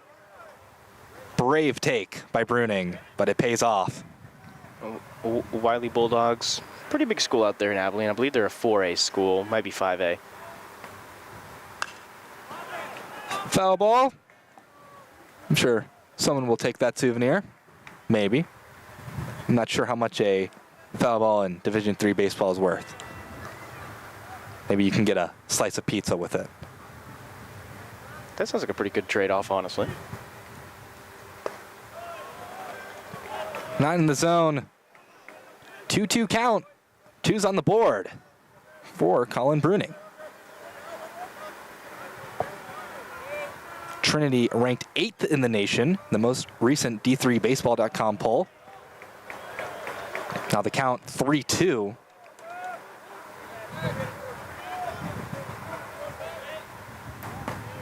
Beck trying to get out of the inning. Bruning trying to get it to continue. And he will. He draws the walk. Great patience for Colin Bruning. That was not a favorable plate appearance for him at all, but he still gets on base. Now, pitching coach Dave Smith will head out to the mound, see if this is a conversation or a trading of pitchers. And it will be a trade. Jake Beck had a fantastic night for the Tigers. He's responsible for the runner on first, but he pitched nearly 5 innings, 4 2/3. Gave up 2 runs, 7 strikeouts. Great, great appearance. So we'll give the new pitcher some time to warm up. It is 5-2 and San Antonio Tigers go to their bullpen. Stay tuned.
Welcome back to the Tiger Network. The new man on the mound, Clayton Jackson, the senior out of Allen, Texas. See, that ERA has not surrendered a run yet. At least a run that has been on him. We'll see how the Warhawks deal with the Tiger bullpen. So both teams are looking to have a relay of pitchers. First pitch for Jackson, ball one. It is Michael Smosna. Home run, a double. Big wave at that pitch. Makes it a 1-1 count. Smosna has been an impact player for the game so far for McMurray. Could further his odds for team MVP if he puts another one in play. 1-2 count. Fouled the most recent pitch off.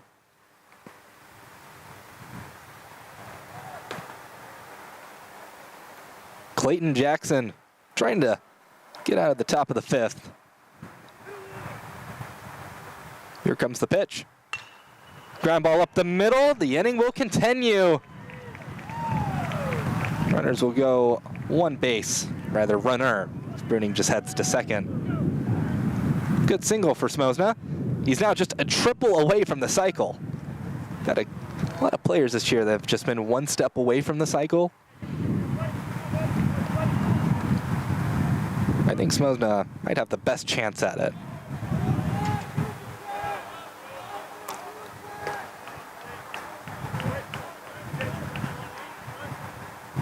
Nolan Schrenzel. Take strike one. It's been a good day for Schrenzel. Single with an RBI back in the fourth. Drew a walk in the second. So he's been on base every time. That's what you want out of your six-hole hitter. Weak ground ball. Ooh, and bobbled. Wow. That's going to be an out over at first. I cannot believe Clayton Jackson snagged the bobble out of midair. We're going to see it on the replay here. That was amazing. Eats him up a little bit. Midair, barehanded snag, and throw to first. Tigers get out of the inning. Unfortunate for Schrenzel, but still a 5-2 game. Stay tuned as we head to the bottom of the fifth frame.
Welcome back to the Tiger Network. The temperature has dropped considerably since it's been from the afternoon. I have now put on my jacket. Got to stay warm up here.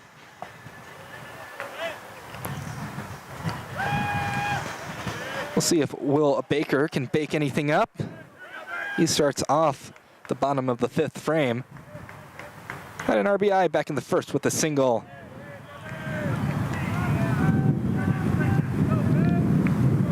Takes ball 1 as David Perez stays on the mound for the Tigers, or for the Warhawks rather. Strike 1. Very similar maroon or red for both teams. Big breaking ball, can't hit the top of the zone, 71 miles per hour. Seen some very nice breaking balls from both of the Warhawk pitchers.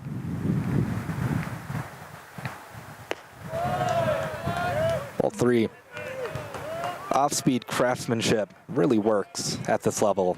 Of course, we know that here at Trinity University. Jackson Tier, that slider, wiped out nearly every batter it faced. Foul ball. The count is juiced.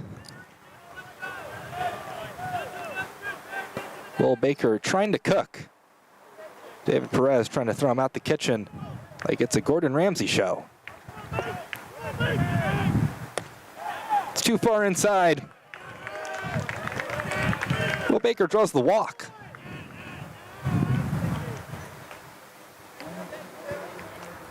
It is 5-2 Tigers lead. Looking back, Kai Tinker. Tinker looking for his first hit. So he tries to advance Will Baker. Milligan on deck. Strike 1 taken by Kai Tinker. Lustina in the hole for the Tigers. We'll see what Kai Tinker can do with the man on first. A bit high. The ball 1.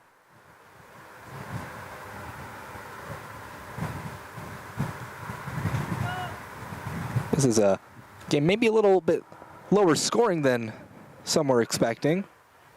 Definitely lower scoring than I was expecting. That breaking ball catches the zone for a strike. Great breaking ball from Perez. Well, we've still got 4 innings here to see if it can become a higher scoring game or not.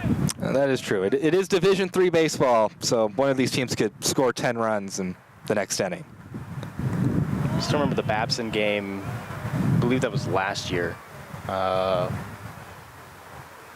Were you calling that one? Because I remember softball had a game against McMurry on that same day. I know. I was with Cole Isaacson calling that game against Babson. That was one of the most incredible things I've ever seen. That's, again, another juiced count. This time for Kai Tinker. Second time this inning that we've had a full count. And I'd say about the 10th or 12th time this game that we've had one. Both of these teams have really drawn these at-bats out. Full count pitch from Perez. That one doesn't hit. Will Baker slides into second. Is going ahead on the steal.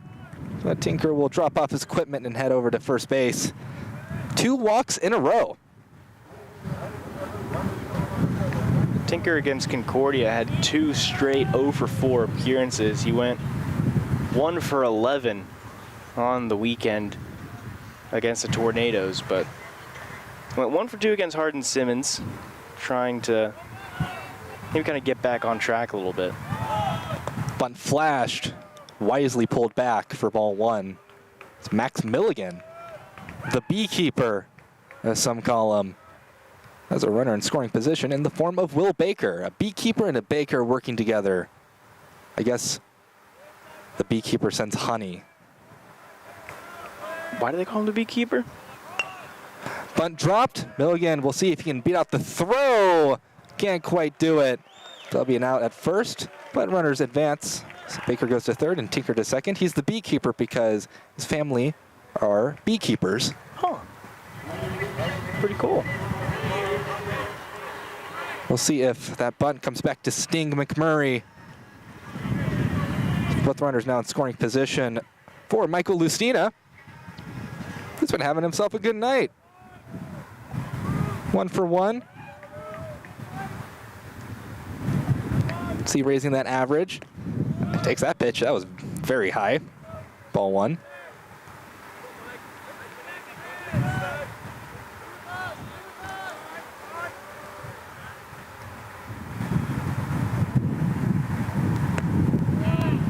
Strike 1 taken by Lustina. He drew a walk in the second, single in the third.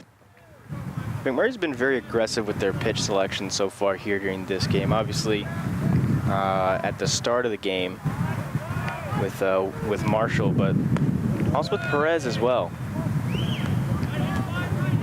Pitch was too high and too inside. 2-1 count.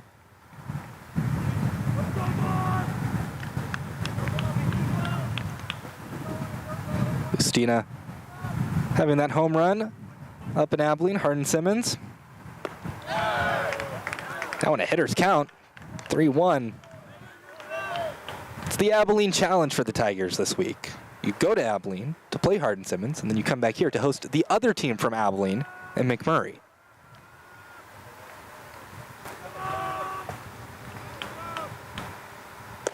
Swing and a miss. 3-2 count. A juiced count again. Because ACU is a D1 school, you don't really get a lot of opportunities to do the Abilene triple. But it would be interesting if a team did. You'd probably see that in sports like tennis or something, where those kind of interconference or interdivision contests are a bit more common. Yeah, tennis certainly loves those interdivision contests. They win them sometimes too. UIW and Trinity play a lot of interdivision stuff. Wow, hard ground ball right to Bruning. You have to think quick. First base not usually known as the hot corner, but it was certainly that there. 2 outs on the board and an opportunity for Perez to get out of this inning with no damage done by the Tigers. John Ramsey, he'll try to prevent that. Just an awesome heads-up play there as well by Bruning, especially after McMurray has had a couple of defensive lapses so far. Obviously, the first 4 runs of the game came across unearned, but McMurray kind of tightening up a little bit after the earlier miscues. Ball 2. Tigers have been ahead in the count. I think every at-bat that they've had so far, or every plate appearance rather.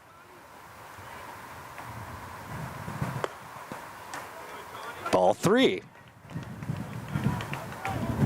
Perez has a bit of a conundrum ahead of him. If you walk Ramsey, you have outs at every base, but then you have to deal with Woodward. Puts in a strike.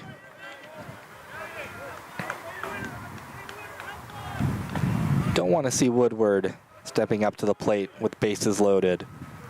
Definitely going to be aggressive here from Perez on this pitch, I'd expect. High fly ball. Nelson calling everyone off. He makes the catch. Perez gets out of the jam. Tigers will not score any runs in the 5th frame. We'll head to the 6th inning. Stay tuned on the Tiger Network. Things are exciting in San Antonio.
Welcome back to the Tiger Network. We're in the 6th inning. This game has gone by. It's weirdly felt long and short at the same time, but Clayton Jackson will go up against Beckham Paul. Jackson still hasn't surrendered a run yet. McMurray's going to try and change that fact. The game has really sped up after the first couple of innings there, but the first 2 innings I think definitely felt really long because there were a lot of long counts, a lot of foul balls, a lot of hits, a lot of kind of defensive errors that kind of allowed the game to keep continuing. But then over these last couple of innings here, they've really kind of sped things up a little bit. Teams have been a lot more efficient. After an unfortunate foul ball, it's an 0-2 count. Paul did not mean to hit that ball on the first pitch. Definitely tried to check his swing. Wow, 3 pitches, 3 strikes. That's a strikeout for Clayton Jackson. You could see he definitely wasn't happy with that there. That kind of initial check swing foul ball. Gonna kind of annoy him a little bit there. But it now brings Blake Beach back up to the plate. Blake Beach, 0 for 1, strikeout and a walk.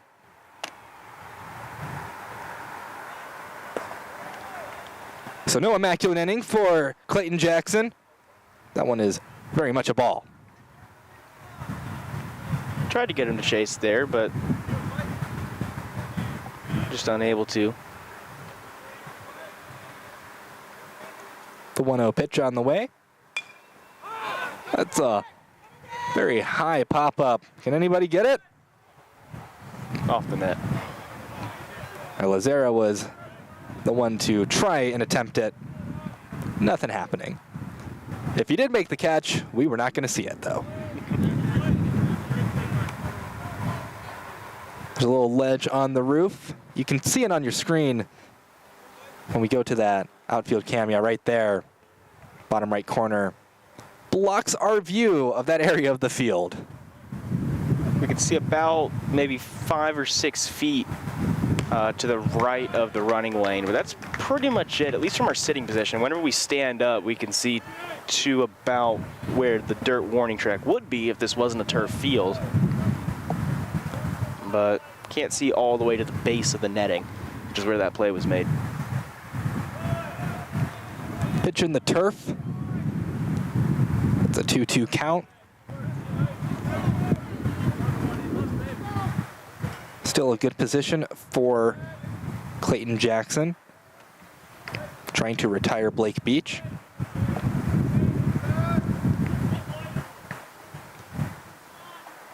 Here comes the pitch. Good breaking ball. Does not get Beach to bite. It's a full count.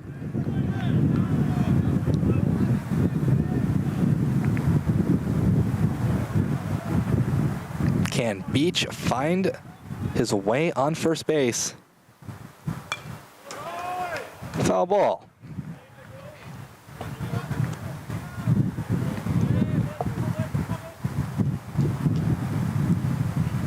The flags out in center field, blowing nearly ironed out. The wind definitely playing a factor in every part of this game, including up here, as you saw earlier, or rather heard earlier. Game tomorrow for the Tigers going to be at 2 p.m. Walk drawn. So McMurray wins that juiced count battle.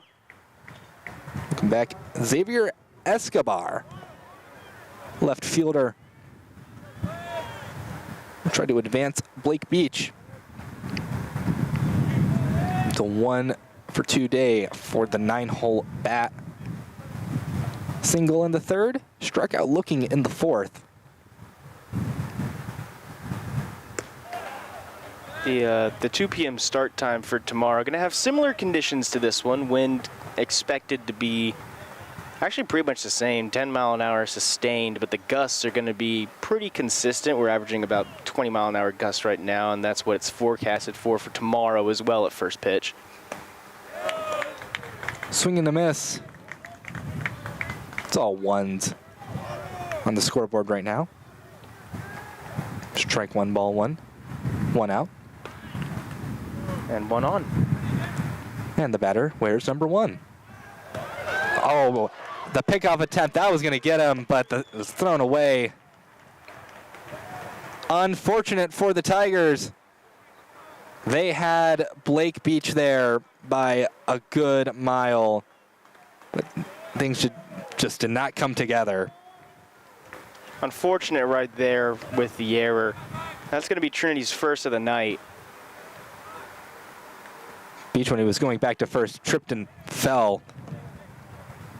Now he's in scoring position, so a happy accident for Blake Beach.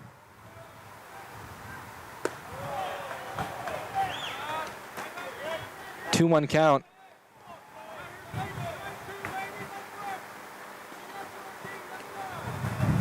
Escobar could get his first RBI of the night.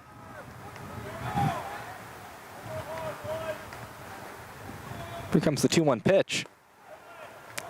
That's a strike. I thought that was a bit high and inside. Definitely looked like it from up here, but a good job framing that pitch there by Nick Lazara. So the situation not as good as it may have been for Escobar. Jackson steps off the mound. 2-2 count. As everybody was convinced that that was a ball.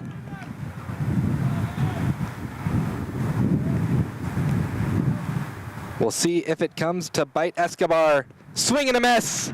It does indeed. Strikeout.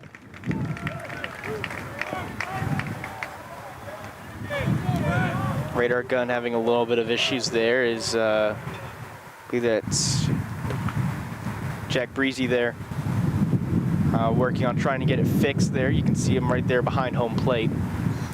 Visit to the mound. Looks like it will just remain a visit by pitching coach Dave Smith. The meeting between him, Lazara, and Jackson. Probably talking strategy here before Carpenter comes up. Carpenter 0 for 3 so far on the day. He struck out twice. Trinity trying to make it 3 times here. Carpenter will come up trying to avoid the dreaded hat trick. A 3 strikeout game. Leadoff man has had things tough.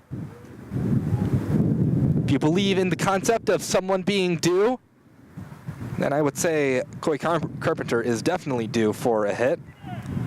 Clayton Jackson will try to continue the trend of him having a 0 in the stat sheet.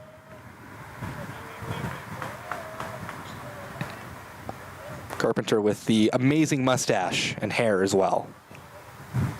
Incredible headshot by him on the McMurry roster page for sure. Ball one. You always have to shout out a good mustache. Lazara has one too. I don't think I've ever seen you with facial hair now that I think about it. I cannot grow facial hair. I've tried, it was a disaster. Ball two. You know, mirrors were cracking everywhere. I couldn't do it.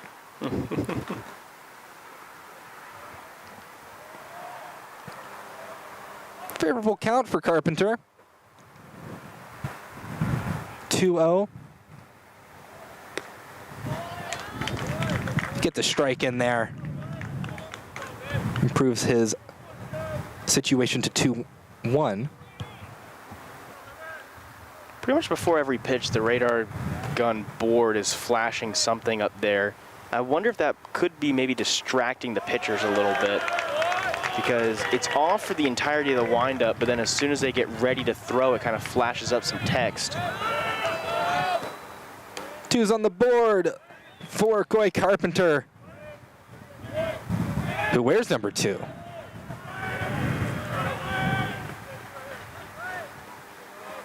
Jackson will step off the mound, or step off the rubber rather.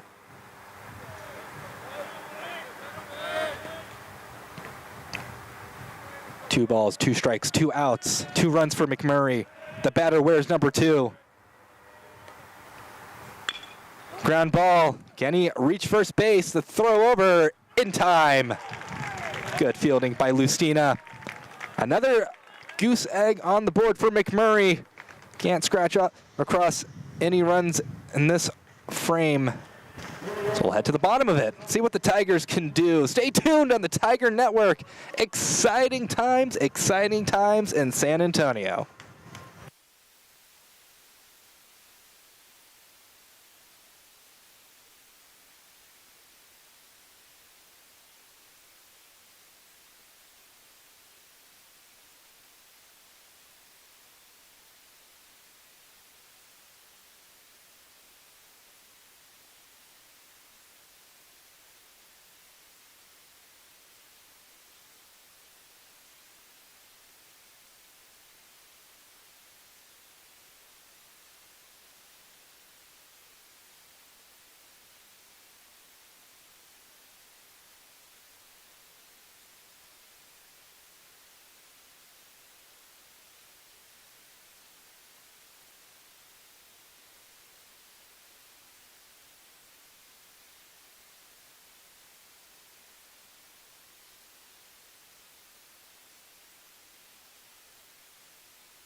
Welcome back to the Tiger Network. The leadoff man for the Tigers up to bat. To start things off, Caleb Woodward.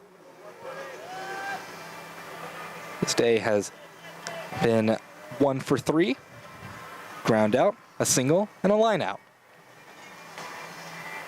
Perez on for another inning of work for McMurray. Shout out to the McMurry Warhawks women's basketball team who went dancing in March Madness.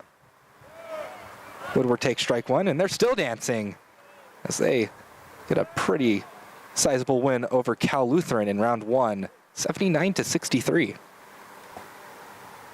The McMurray women's basketball team, very good. Strike 2. 0-2 count for Woody. And this McMurray baseball team looks to match that.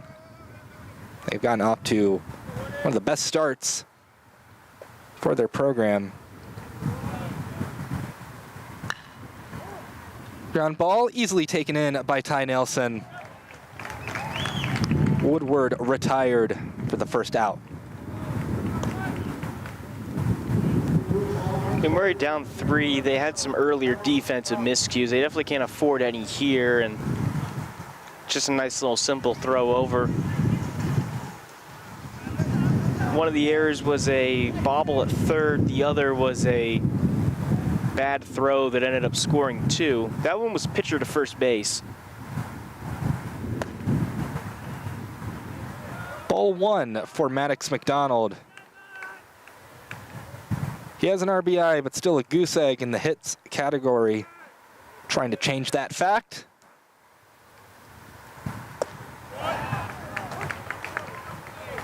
Count increases to 1-1. I'm not entirely sure what it is, but it always feels like pitchers, they can throw perfectly accurate throwing to the plate. Be a foul ball. But then as soon as they try and throw it to first on an infield play, it always seems to go kind of a little bit wonky sometimes. I'm not sure what the exact phenomenon is for that, but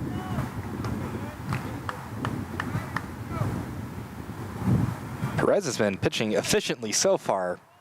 Only needed 3 pitches to take out Woodward.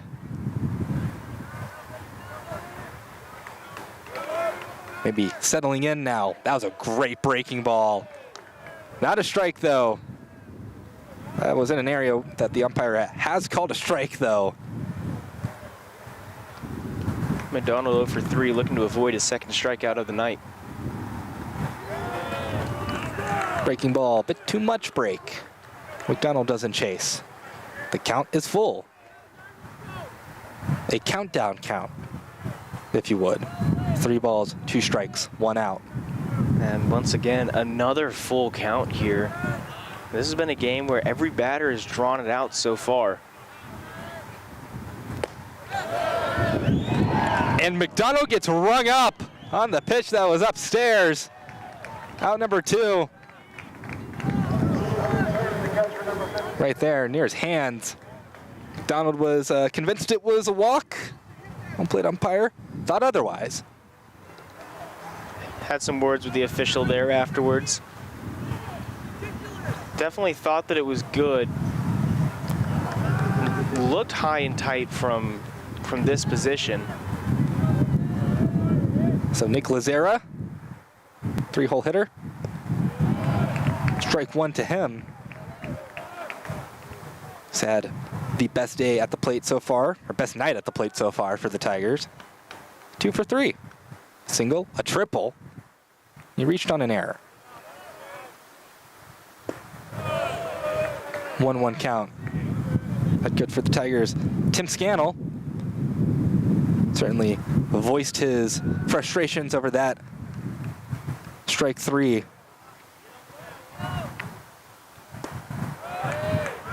Two 2-1 count for Lazera. The skipper over for McMurray, Josh Lee. Had the opportunity to talk to him. Very nice guy. 2's on the board for Lazera. Perez doing a great job there. The previous pitch was in the low 70s, I believe it was 71, and then he immediately goes back with an 85-mile-an-hour ball. That is great job pulling and pushing. Lined right to Ty Nelson at second base. We are in a bit of a scoring drought in San Antonio. Who will be the first to break it? We'll see if either team can accomplish that. We head to the next inning on the Tiger Network. Stay tuned for the top of the 7th.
Top of the 7th inning, leading off for the Warhawks here. The top of the 7th, Ty Nelson, the man who finished off the inning on the other side. Another bat looking to get a hit, over 3.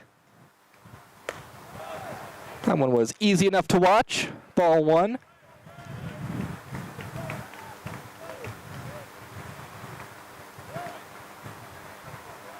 A great job by Tiger pitching to hold down this McMurray batting order. We'll see how long it lasts. They could explode at any moment. That was a huge swing and a miss. 1-1 count. Nelson hitless so far on the day. 0 for 3 for him, just like Carpenter, who's just ahead of him on the batting lineup. 88-mile-per-hour pitch. The bottom part of the zone is a strike.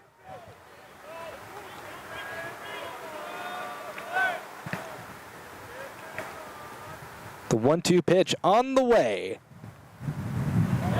Gets him to chase. Throw to first, easy enough, strikeout. Ty Nelson retired. So good start for Clayton Jackson here in the 7th. We'll head over to Riley Hood. Riley Hood, 1 for 3 today.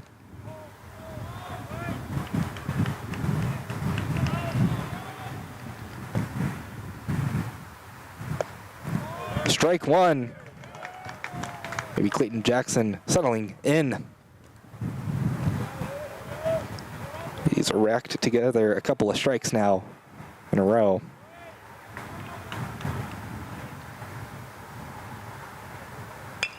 Good breaking ball. Taken by Tinker. Throw over to first across the diamond is in time. Efficiency for Clayton Jackson. That's 2 up, 2 down quickly for the Warhawks. Good job there by the Tiger defense. Of course, there was a play at third earlier on in the game that McMurry bobbled. That one was a pretty good scorcher, though, over the ground. Very high speed there that the fielder wasn't able to get to. But this time, that one, a nice little bouncer that Tinker was able to throw over. Colin Bruning. That's strike one to him. If you look at the stats on this game, it's COL Bruning, so it reads as Colonel Bruning. We'll see if he can lead the McMurry Army to a comeback starting with him. Fouls that one off. 0-2 count for the Colonel.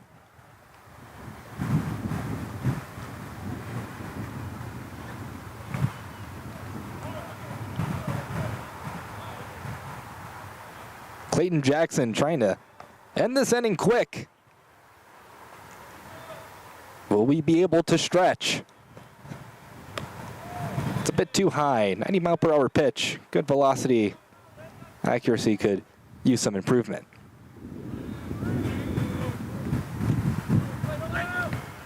Definitely want to try and get him out here on a fast pitch for sure. Couldn't locate it in the zone. Tiger dugout really wanted that one to be a called strike 3. Just missed the zone. Trying to blow the doors right off him there. See if he's able to do it here on the 2-2. And here it comes. Breaking ball. That was not in the zone. Full count. I don't know if there's a record for full counts, but maybe we're approaching it. We've had quite a bit, although this inning has gone pretty fast, so maybe we've lost that pace.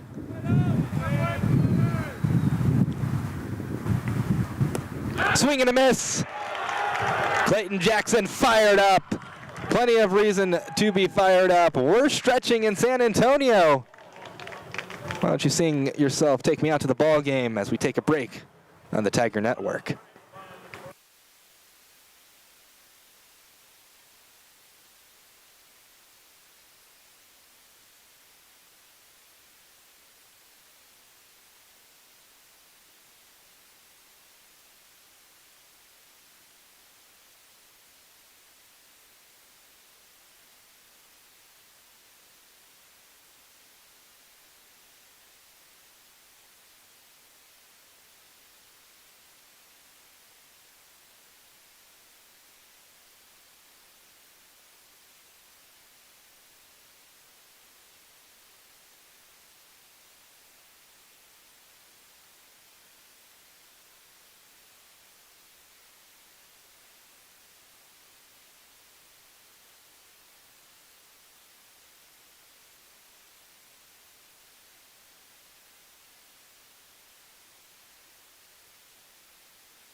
Hope you've stretched, because we're back playing baseball in San Antonio. And we'll see if the cleanup hitter for the Tigers, Cal Coney, can get something started. He's 0 for 2. The reason he's not 0 for 3 is because he drew a walk back in the first. Take strike one. David Perez still going for McMurray. 2 1/3 innings of work for Perez so far here today. He hasn't allowed a hit yet. So good work for him out of the pen. 2 walks and 1 strikeout. This is the 10th batter that he's faced so far in relief. 1-1 pitch. Foul ball. Let's count the bounces. 1, 2, 3, 4, 5, 5. That one's not a record. I believe our record is 8 or 9. Oh, wow. That's an Olympic level foul ball bounce. Do you know when it happened? Happened during Austin College when Trinity put up about a bajillion runs in game 2. Count evens up 2-2 for Cal Coney. We were doing basketball then, so we don't have any other witnesses other than Cole who could attest to the number of bounces. Ball 3 for Cal Coney.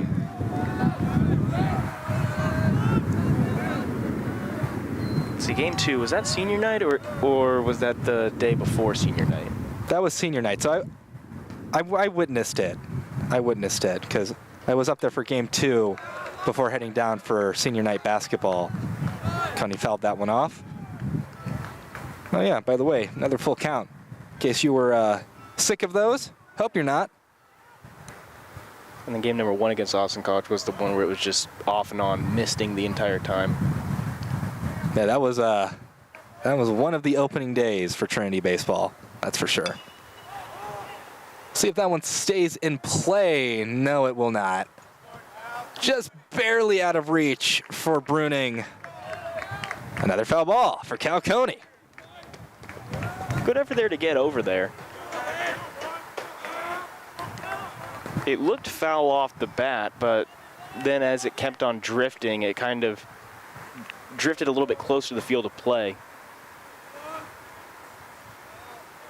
Can David Perez win, or will it be Cal Coney? It's going to be Coney. He led to first base. The breaking ball too high. Tried to catch him looking there. Great job there by Cal Coney, just staying in it. Cal Coney, that's the second walk of the night. So of course I'll put him on pedestrian watch. If I don't, man, that's like a crime for me. Will Baker steps up to the plate.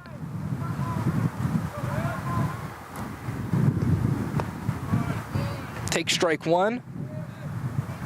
Batting .500 for the night. RBI single in the first. Walked in the fifth. So I remember the pedestrian is 3 walks in a game, but I don't remember the, what is it? The evolution from there. This is a learning opportunity. The silly names that I'm trying to spread. We have hat trick and sombreros for strikeouts for batters, but I wanted to start something for walks. Pedestrian, that's 3 walks. Jaywalker is 4. They check over on Coney and they get him! Cal Coney erased off the base paths. What a pick move by David Perez. Cal Coney caught flat-footed. Mentioned it earlier on in the game. Trinity has done a great job of keeping players kind of on their toes. McMurry trying to do the exact same thing. Trinity's tried a few picks. They've tried a few back picks.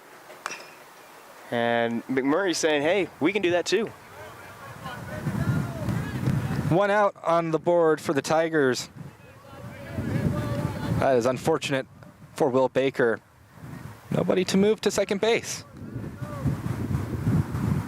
1-2 count. We await the pitch from David Perez. That's fouled off. So Baker stays alive. So Jay Walker is 4 walks, and it's crossing guard for 5. And then you've got Race Walker for 6. And then if you reach 7 walks in the game, it's the virtue, because patience is the ultimate virtue. I like it. I think only one person ever in Division III baseball has gotten 7 walks in a game. So if it happens again, let me know. Hard hit, just over the leaping Ty Nelson. Will Baker on board with the base hit. Great job there and great effort there as well by the fielder Nelson. Just a little bit out of reach, as you can see. He got the timing on the jump right, got his arm up as far as he could, but just a little bit too much there out of reach. That was a good vertical from Ty Nelson too. Wasn't expecting him to get that much height on it. So welcome back, Kai Tinker, who walked in his last plate appearance. Ball one there. Now it's extra unfortunate that Calcone was erased off the base paths, because that would have moved him to second base. I remember we had the pedestrian conversation. I think last time was whenever Jordan Williams had that double pedestrian weekend against Schreiner in softball. Yeah, it was something ridiculous like that. Strike one, 1-1 count. I still remember because it is my favorite Trinity Athletics graphic of all time. She went 8 for 8 with, she went 3 for 3 with 8 walks that weekend. Strike two. Kai Tinker not in the favorable position right now. David Perez certainly is. Opportunity to keep the Tigers still at 0. They haven't scored since the second inning.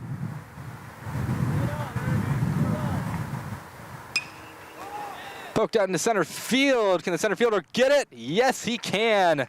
Great run up by Coy Carpenter. And a good throw in as well there to force Baker back. He had to scamper back pretty quickly. Max Milligan step up to the dish. You can see all the ground that Carpenter had to cover. And didn't even have to leave his feet to do it as well. So we'll see what Millie can do. 2 outs on the board.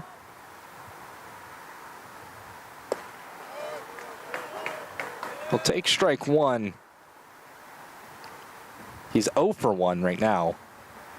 Walk in the second, lined out in the third, and a sacrifice in the fifth. Ground ball could get through. It does not. Great leather work from Ty Nelson. And again, the Tigers silent for another inning. McMurry really is running out of chances to make this comeback. We'll see if they can in the 8th. Stay tuned on the Tiger Network.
Welcome back to the Tiger Network. 8th inning action in San Antonio. And I think this is the man you want to lead off for you if you're McMurry. Michael Smosna.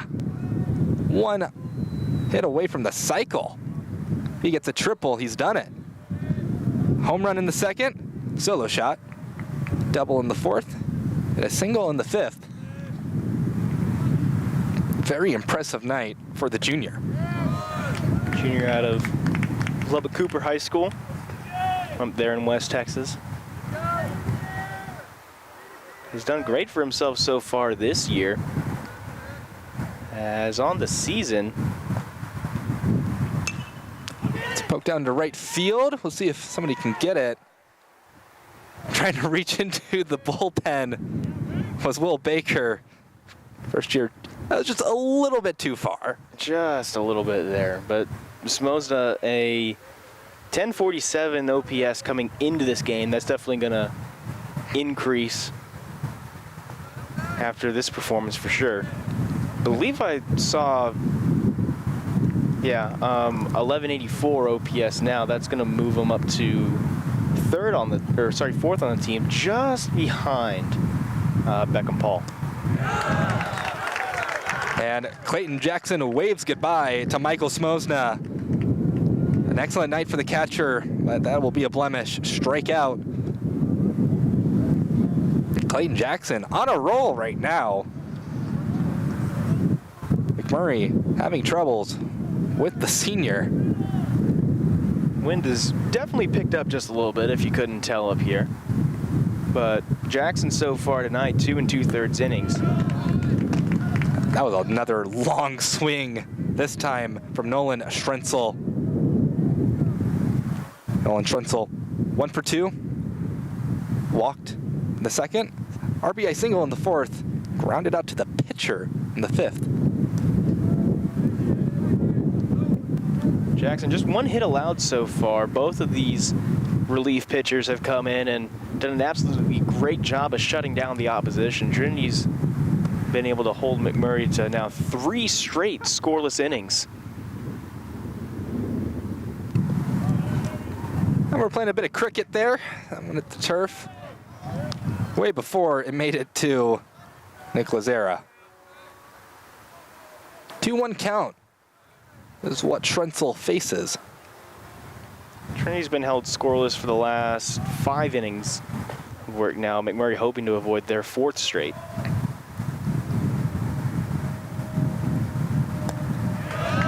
Again, another great pitch from Clayton Jackson.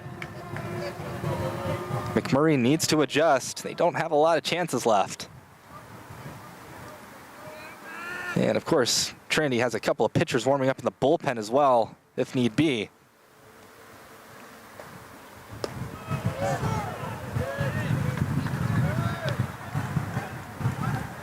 believe I see Will Hellings over there. And there's another pitcher. 23. That would be, if my roster is correct. I don't think I saw that number right. Unless Matt McNaney is just pitching for fun. 3-2 count for Strenzel. I definitely saw Will Hellings out there, though. I imagine he's going to come in to try and close this one out. Let's see, 38 is the other one. Or let's see, Will Hellings, number 38, and can't quite tell. That might be strike 3 called. Let's get hyped in San Antonio. Clayton Jackson, another strikeout, number 6. It does look like 23, that's for sure. And it is number 23. I guess McNaney is just out there for fun.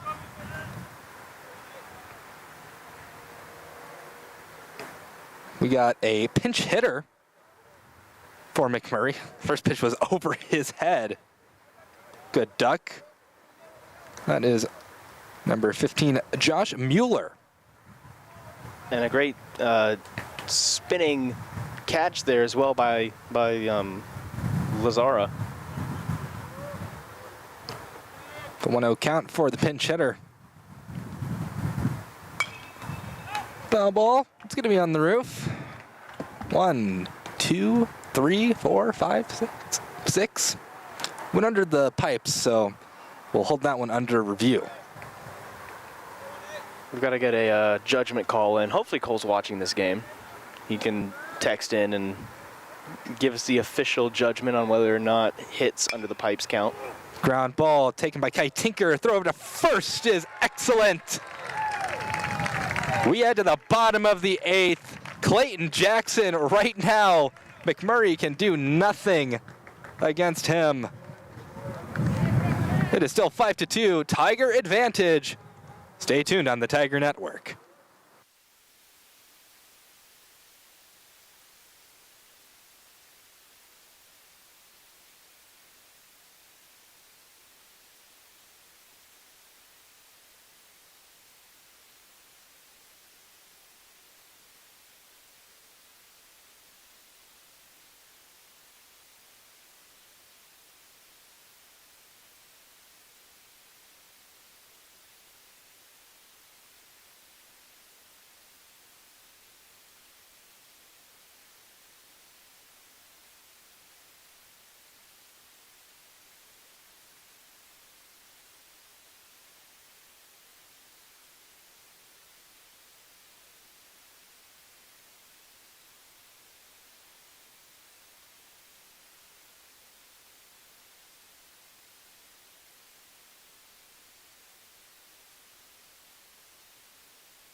Welcome back to the Tiger Network. Gabriel Aragon on the mound for McMurray now. He's got a task ahead of him. ERA 4.2, 10 innings of work, 6 strikeouts and 6 walks, 1.5 whip. First batter that he'll deal with is Michael Lustina. The senior, 1 for 2. Walk in the second, a single in the third, grounded out in the 5th. But he'll take ball 1. Aragon's ERA not quite the same level as Perez's was, but still, his task is to keep these Tigers scoreless. It's ball 2.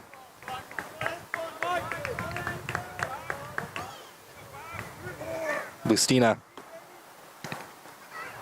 one of the seniors on this Tiger squad, will take a strike.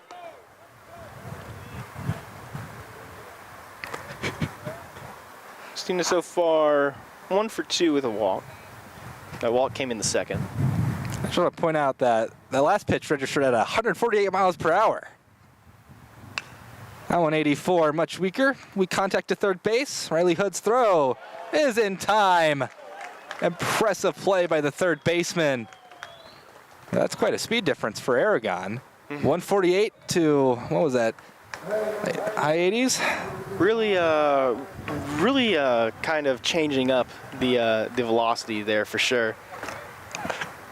Yeah, 148. You know, I mean, Nolan Ryan, eat your heart out. Yeah.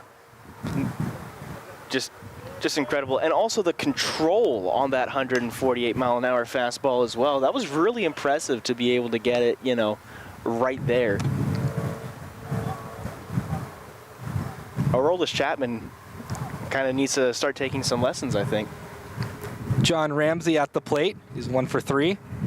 Shout out to Michael Smosna for catching a 148 mile per hour pitch. I think my hand would break. Into the left field, but foul. Takes a bounce off the bullpen into left field proper. Some of the players in the bullpen were pointing kind of motioning for the umpire to call it fair. Technically, it didn't hit the ground yet. Exactly. It hit the ground in fair territory, so I'm sure that you could find a way to rules lure that somehow. Not a called strike 3. McMurry wanted it, but they won't get it. 1-2 count. Both sides have had their grievances with the strike zone. I think the umpire has remained pretty consistent. Calls have benefited both teams so far tonight, which is good. Because if the calls aren't going to be consistent, you at least want them to be consistently inconsistent for both sides, rather than inconsistent for one, and then you kind of end up reversing the call for a different team. It's 1-2 count after the 111-mile-per-hour changeup. Really able to get quite a good difference in velocities here for him. That one just a normal 86-mile-per-hour pitch for ball 2. Got him with the off speed there.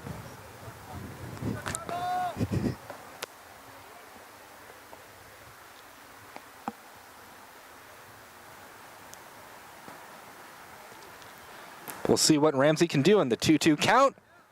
Foul ball. McMurray versus Trinity. It's only going to happen for 1 year, as the Tigers will leave the SCAC for the SAA next year.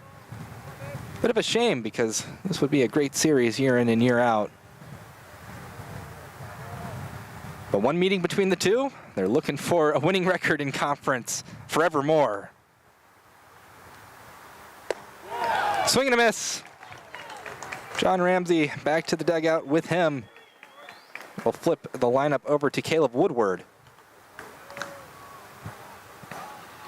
I mean, I can't really blame John Ramsey. I mean, guy throws 148. What are you going to do? Just blew it right by him. Never stood a chance. Woody 1 for 4 today. His lone hit, a single in the second.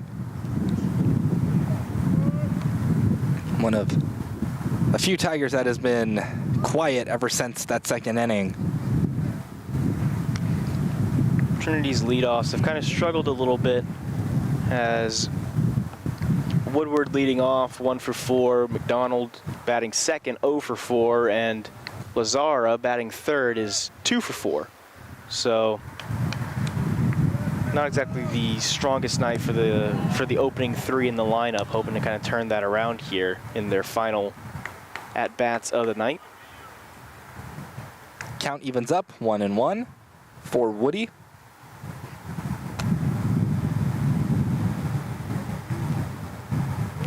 Aragon's pitch. That's a great hit into right center field. That'll be not a single. Woody's going for 2. Double for Caleb Woodward. Great base running by Woody. Great slide as well there, as it was taken in right there. That was a very aggressive turnaround first. And the slide just in time there, able to keep his hand on the bag. A lot of hitters would be content with just a single, but Caleb Woodward, he dug in and got the double. Scoring position for Maddox McDonald, who's now at the plate. Trinity so far today with runners in scoring position, they are 4 of 11. McDonald has an RBI despite not having a hit.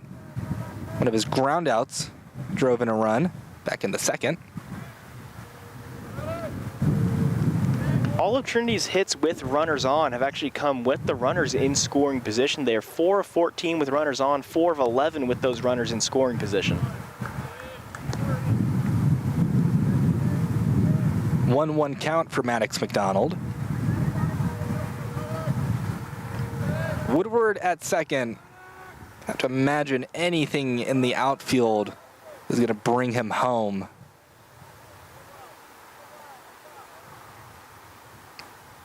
The pitch, put out into right field. The catch made by Beckham Paul. Both sides will head back into their bullpens.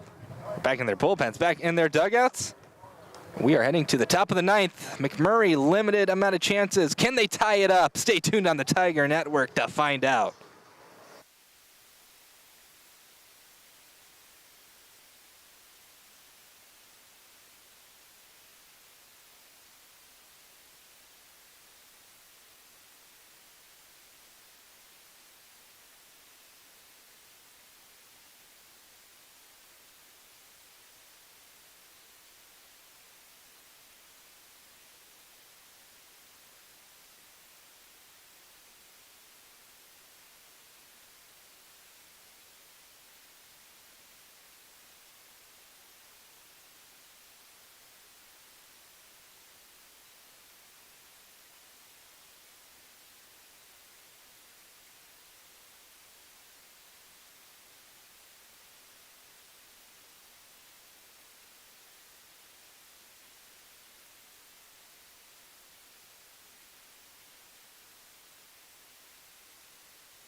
Welcome back to the Tiger Network. Blake Beach to lead off McMurray in the top of the ninth. Clayton Jackson. That ERA still unblemished. Blake Beach will try to make a difference there. You know, I've been mentioning that 0 ERA for every inning. You'd think I jinxed it by now. That's strike one.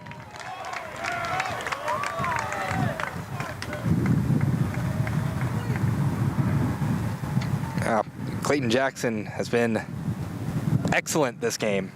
Oh, no way else to describe it. 6 strikeouts. Too much break on that breaking ball. Ball 1. 3 1/3 innings of work so far here tonight. Only 1 hit allowed. And in addition to that 1 hit, only 1 walk. So only 2 runners allowed on since he came in. Pretty good night for him so far. Big swing. Made slight contact. 1-2 count.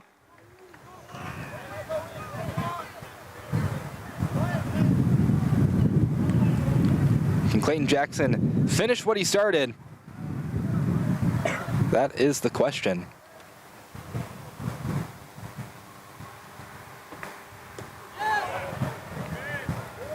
Nice patience by Beach. They'll have the count even up for him, 2-2. As we are nearly reaching 10 o'clock here in San Antonio.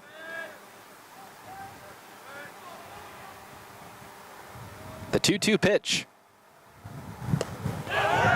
Strike 3 called. Breaking ball broke into the zone. And a dramatic late strike 3 call from the umpire. The Tigers are getting hyped.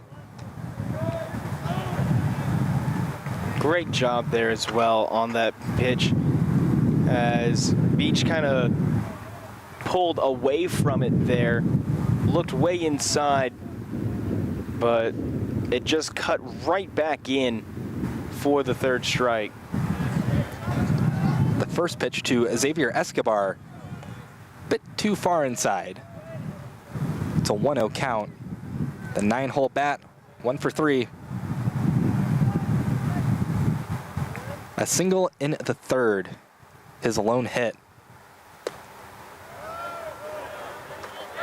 High in the zone, or out of the zone rather, ball 2, but that has been called a strike in this game. Although I think that was a shock to everybody when it was called a strike. Been a few different calls all throughout the night. Clayton Jackson might lose Escobar here, 3-0 count.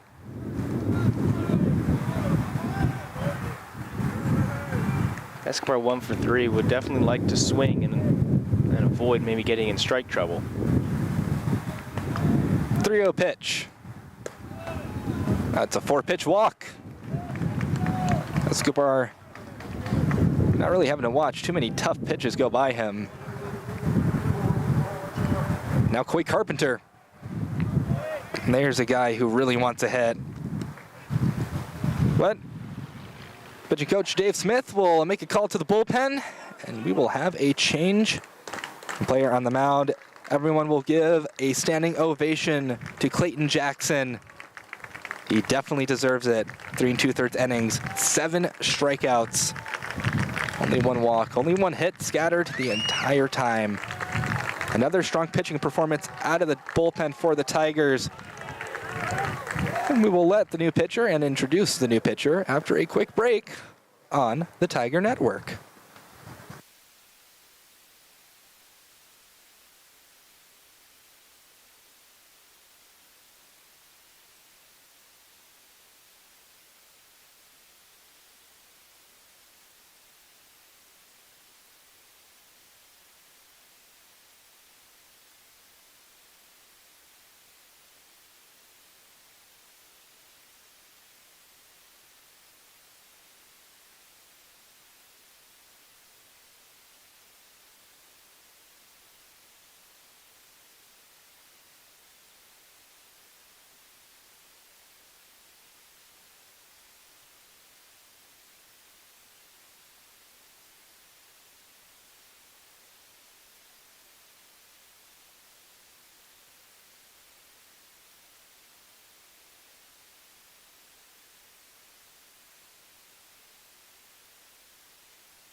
Welcome back to the Tiger Network. Will Hellings will try to close this one out for the Tigers.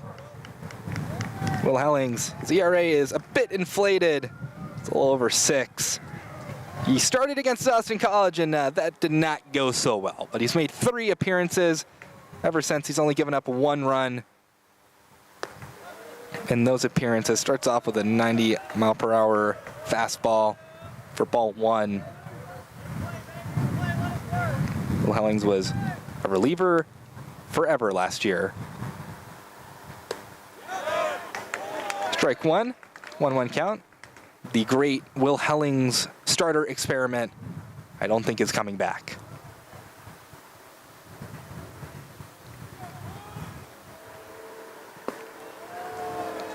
Pitch is too low. Goes 2-1 the count. Here against Carpenter, who's also 0 for 4 on the night. First 2 batters in the order for McMurray, 0 for 4. Runner goes, no throw by Lazera. Stolen base by Escobar. I think a very sensible decision because you don't want the game to end on a double play. Batters count for Carpenter. If he is going to get a hit, I would think it'd be here. With such a favorable count in his hands, Hellings will step off.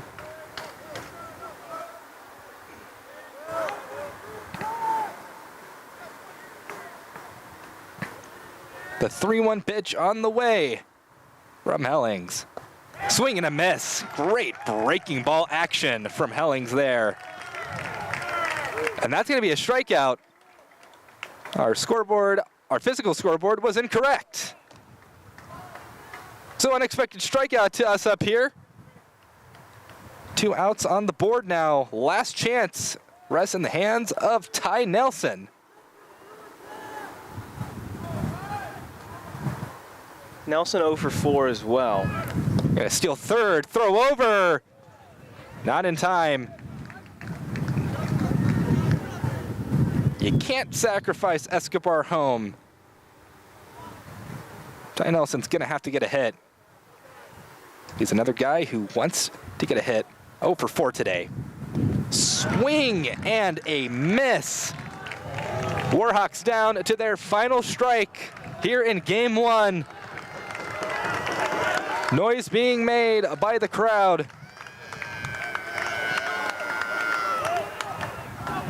The 0-2 pitch will have to wait for a moment as Will Helling steps off, but he's quickly back on. Here it comes. Swing and a miss! Trinity defeats McMurray in game 1, 5-2. Thanks to some really strong pitching performances, they stymie the Warhawks to just 2 runs.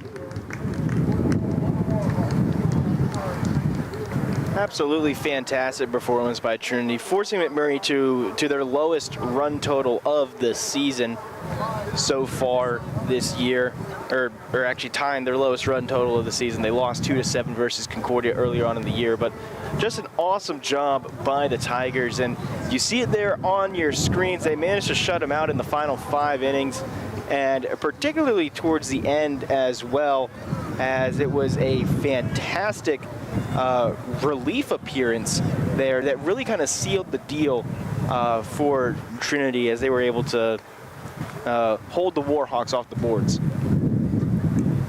Tiger pitching struck out 16 Warhawks. Excellent stuff from the Tiger pitching staff. I think my batter of the game, I'll hand over to Nick Lazera. 2 hits, an RBI, a triple out of nowhere for Lazera. Excellent performance from the catcher. Will Baker, also shout out to him, 2 for 3 with an RBI. Some good performances from those two. For McMurray, Michael Smosna, great job today for him. Great catcher, had a nice day at the plate. Unfortunately, things don't go the way for McMurray this time around. Join us tomorrow, March 8th, Saturday, 2 p.m. first pitch for game 2, as the Tigers look to take it and win the series. For everybody in the control room, for Caleb Reed and for Ariel Monson for working a camera today, thank you everybody. I've been Reed Rosales. Join us tomorrow for game 2 in San Antonio.